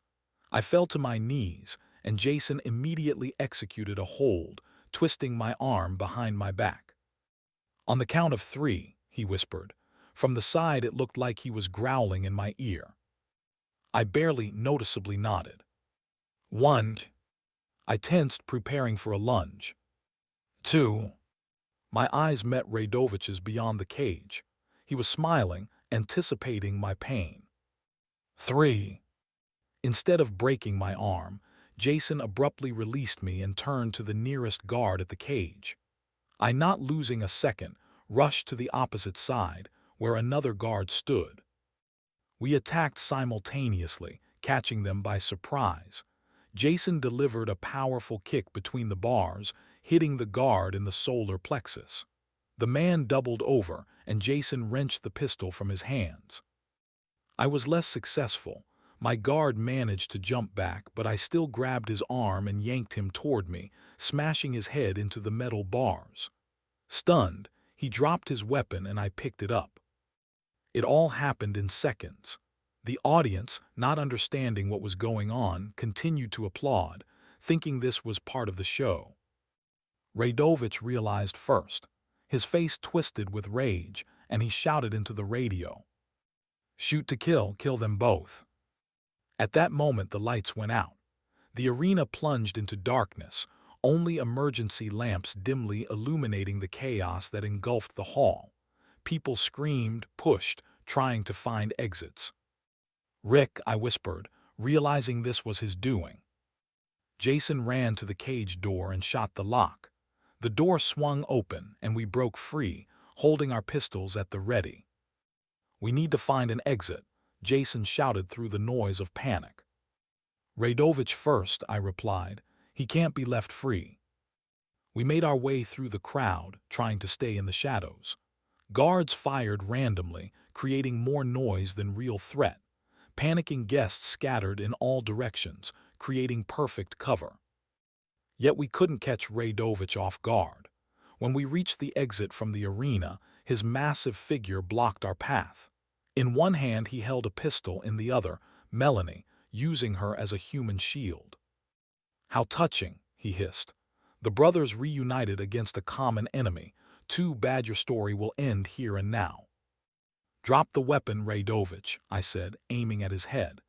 "It's over. Your guests are running. The police are surely on their way." He laughed, still holding Melanie in front of him. "The police? In this town the police work for me, as do the judges and half the politicians." He pressed the gun barrel harder against Melanie's temple. "Drop your weapon or she dies." "Nothing personal, dear," he whispered to Melanie. "Just business." In Melanie's eyes, real fear flickered for the first time. She realized Radovich wasn't bluffing. Her usefulness to him had ended, and now she was just a bargaining chip. I kept him in my sights, weighing options. Shoot, risk Melanie's life. After everything she'd done, it would be easy to write her off. But I couldn't, not that kind of person. "Let her go," I said. "Your issue is with me, not her." Radovich grinned. "Always noble, Alex, even facing death trying to save everyone. But you can't save her, your brother, and yourself simultaneously. Whom will you choose, hero?" At that moment, Melanie made an unexpected move. She sharply twisted and drove the heel of her shoe into Radovich's foot, simultaneously elbowing him in the stomach. He cried out in pain and momentarily loosened his grip, which was enough. Melanie broke free and threw herself to the side. Radovich, roaring with rage, aimed his pistol at her, but couldn't fire. Jason lunged at him from the side, knocking him down. The pistol fell from Radovich's hands, and he and Jason rolled across the floor in a desperate struggle. I wanted to help my brother, but at that moment one of the guards jumped me from behind. We fell, and my pistol flew away. A brutal hand-to-hand fight began. The guard was strong, but I was fighting for my life, mine and my brother's. After several intense exchanges of blows, I managed to execute a hold and neutralize him, stunning him with a blow to the temple. When I rose, breathing heavily, Jason had already gained the upper hand over Radovich. My brother stood over his fallen opponent, holding a pistol to his head.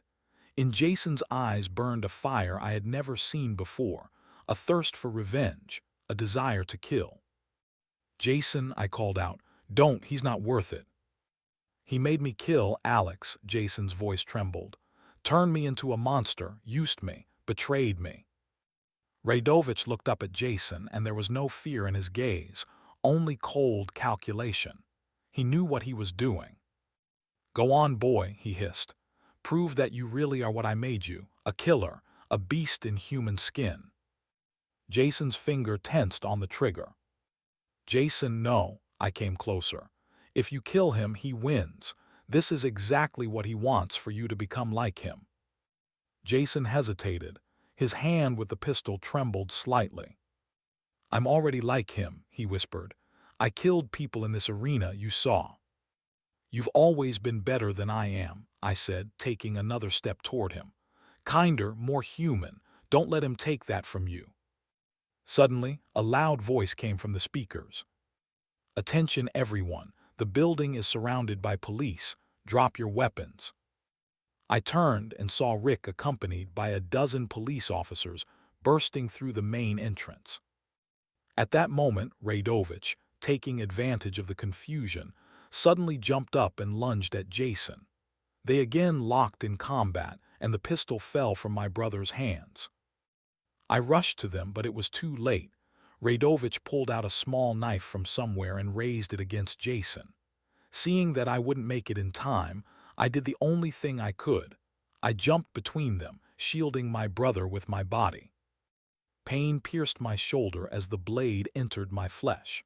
I cried out but managed to grab Radovich's hand, preventing him from withdrawing the knife for another strike. Jason, seeing my blood, attacked Radovich with renewed fury. In a brutal struggle, he managed to disarm the former Special Forces operative, twisting his arm behind his back with such force that the crack of breaking bones was heard. Radovich screamed in pain, but even now didn't surrender, trying to break free. Only when police surrounded him from all sides did he finally quiet, recognizing defeat. Rick ran up to us, helping to restrain Radovich until he was handcuffed. "Call an ambulance," he shouted, seeing blood streaming from my shoulder. I leaned against the wall, feeling strength leaving me. Jason knelt beside me, pressing some cloth to my wound to stop the bleeding. "Hang in there, Alex," he was saying, and tears stood in his eyes. "Just don't die, don't you dare die." "You wish," I smiled weakly. "I'm too stubborn to die." The last thing I remember before losing consciousness is my brother's face bending over me, and numerous blue flashing lights filling the dark space of the arena. The trial of Radovich and Melanie took place 6 months later. I sat in the courtroom next to Jason, watching as they tried to justify themselves. Radovich chose the tactic of complete denial, claiming he had no connection to the illegal fights. His expensive lawyers built a defense on the lack of direct evidence of his involvement in the deaths. Melanie acted differently. Dressed in a modest gray dress, without makeup, her hair gathered in a simple bun, she looked like a victim of circumstances. "I feared for my life," she said with tears in her eyes. "Radovich threatened me, forced me to cooperate. I had no choice." But her performance crumbled when the prosecutor played the recording I made that night in the cell. Radovich promised me a share and a place beside him if I found him new fighters. Jason turned out to be a gold mine, natural talent. Melanie's face turned to stone when her own voice revealed the whole truth. She shot me a hateful glance, but I felt nothing but emptiness. This woman no longer had power over us. The evidence was supplemented by testimony from dozens of witnesses, fighters who had survived, doctors who treated injuries, even some guests who decided to cooperate with justice in exchange for immunity. The court sentenced Radovich to 25 years in prison for organizing illegal fights that led to the deaths of several participants. Melanie received 15 years as an accomplice. When the sentence was announced, she looked at Jason and me with undisguised hatred, but my brother just shook his head.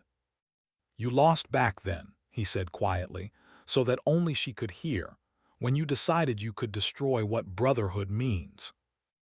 After the trial, life slowly began to normalize. My wound healed, leaving yet another scar to the collection. Jason had it harder. Internal wounds heal longer than physical ones. He underwent therapy, trying to reconcile with what he had done in the arena. Nightmares haunted him, as they once haunted me. But we managed, together. A year after those events, Jason and I opened a legal fighting club in one of the troubled neighborhoods of the city. Nothing like Radovich's gladiatorial fights. Here we taught children and teenagers self-defense, discipline, respect for themselves and others. Jason proved to be an excellent coach. He used his natural talent for good, channeling the energy of troubled teenagers in a constructive direction. "Strength isn't in causing pain," he told his students. "It's in protecting those who are weaker." In his free time from training, Jason slowly paid off the debts accumulated during years of gambling. It wasn't an easy task, but now he had my support, both financial and moral. On the day we finished classes and the last student went home, Jason found an envelope on his desk. Inside was a notification of the completion of the divorce process, which he had initiated while still in the hospital after the events at the arena. Attached to the document was a short note. "You taught me an important lesson. The price of betrayal is always higher than it seems to the traitor." Jason signed it in clear handwriting. "Finally free," he said, looking at the documents. I put my hand on his shoulder. "You've always been free, little brother. You just didn't know it." He smiled, not that fake smile I had seen from him in the arena, but a real one reaching his eyes. "You know," he said, putting the documents in a desk drawer, "sometimes I think Radovich was right about one thing. Extreme situations really do show who we truly are." "And who are you?" I asked. "Your brother," he simply replied, "and that's enough." I didn't know what awaited us ahead. The ghosts of the past don't disappear with the wave of a magic wand, neither mine nor Jason's. Nightmares would return, guilt would gnaw in the darkest hours of the night.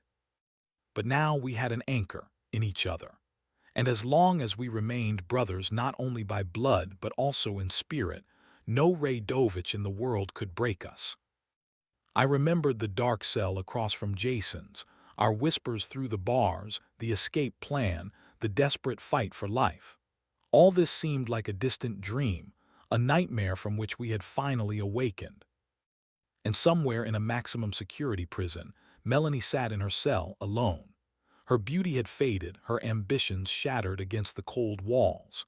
Perhaps she looked at an old photograph with Radovich, remembering past dreams of power and wealth. Perhaps she cried, realizing the price of her betrayal. Or more likely, she was already planning how to use her new environment, new people for her own benefit. But it no longer mattered. Her chapter in our story was closed. Ahead was a life that Jason and I decided to live in our own way, helping others find the strength that we had gained by going through hell.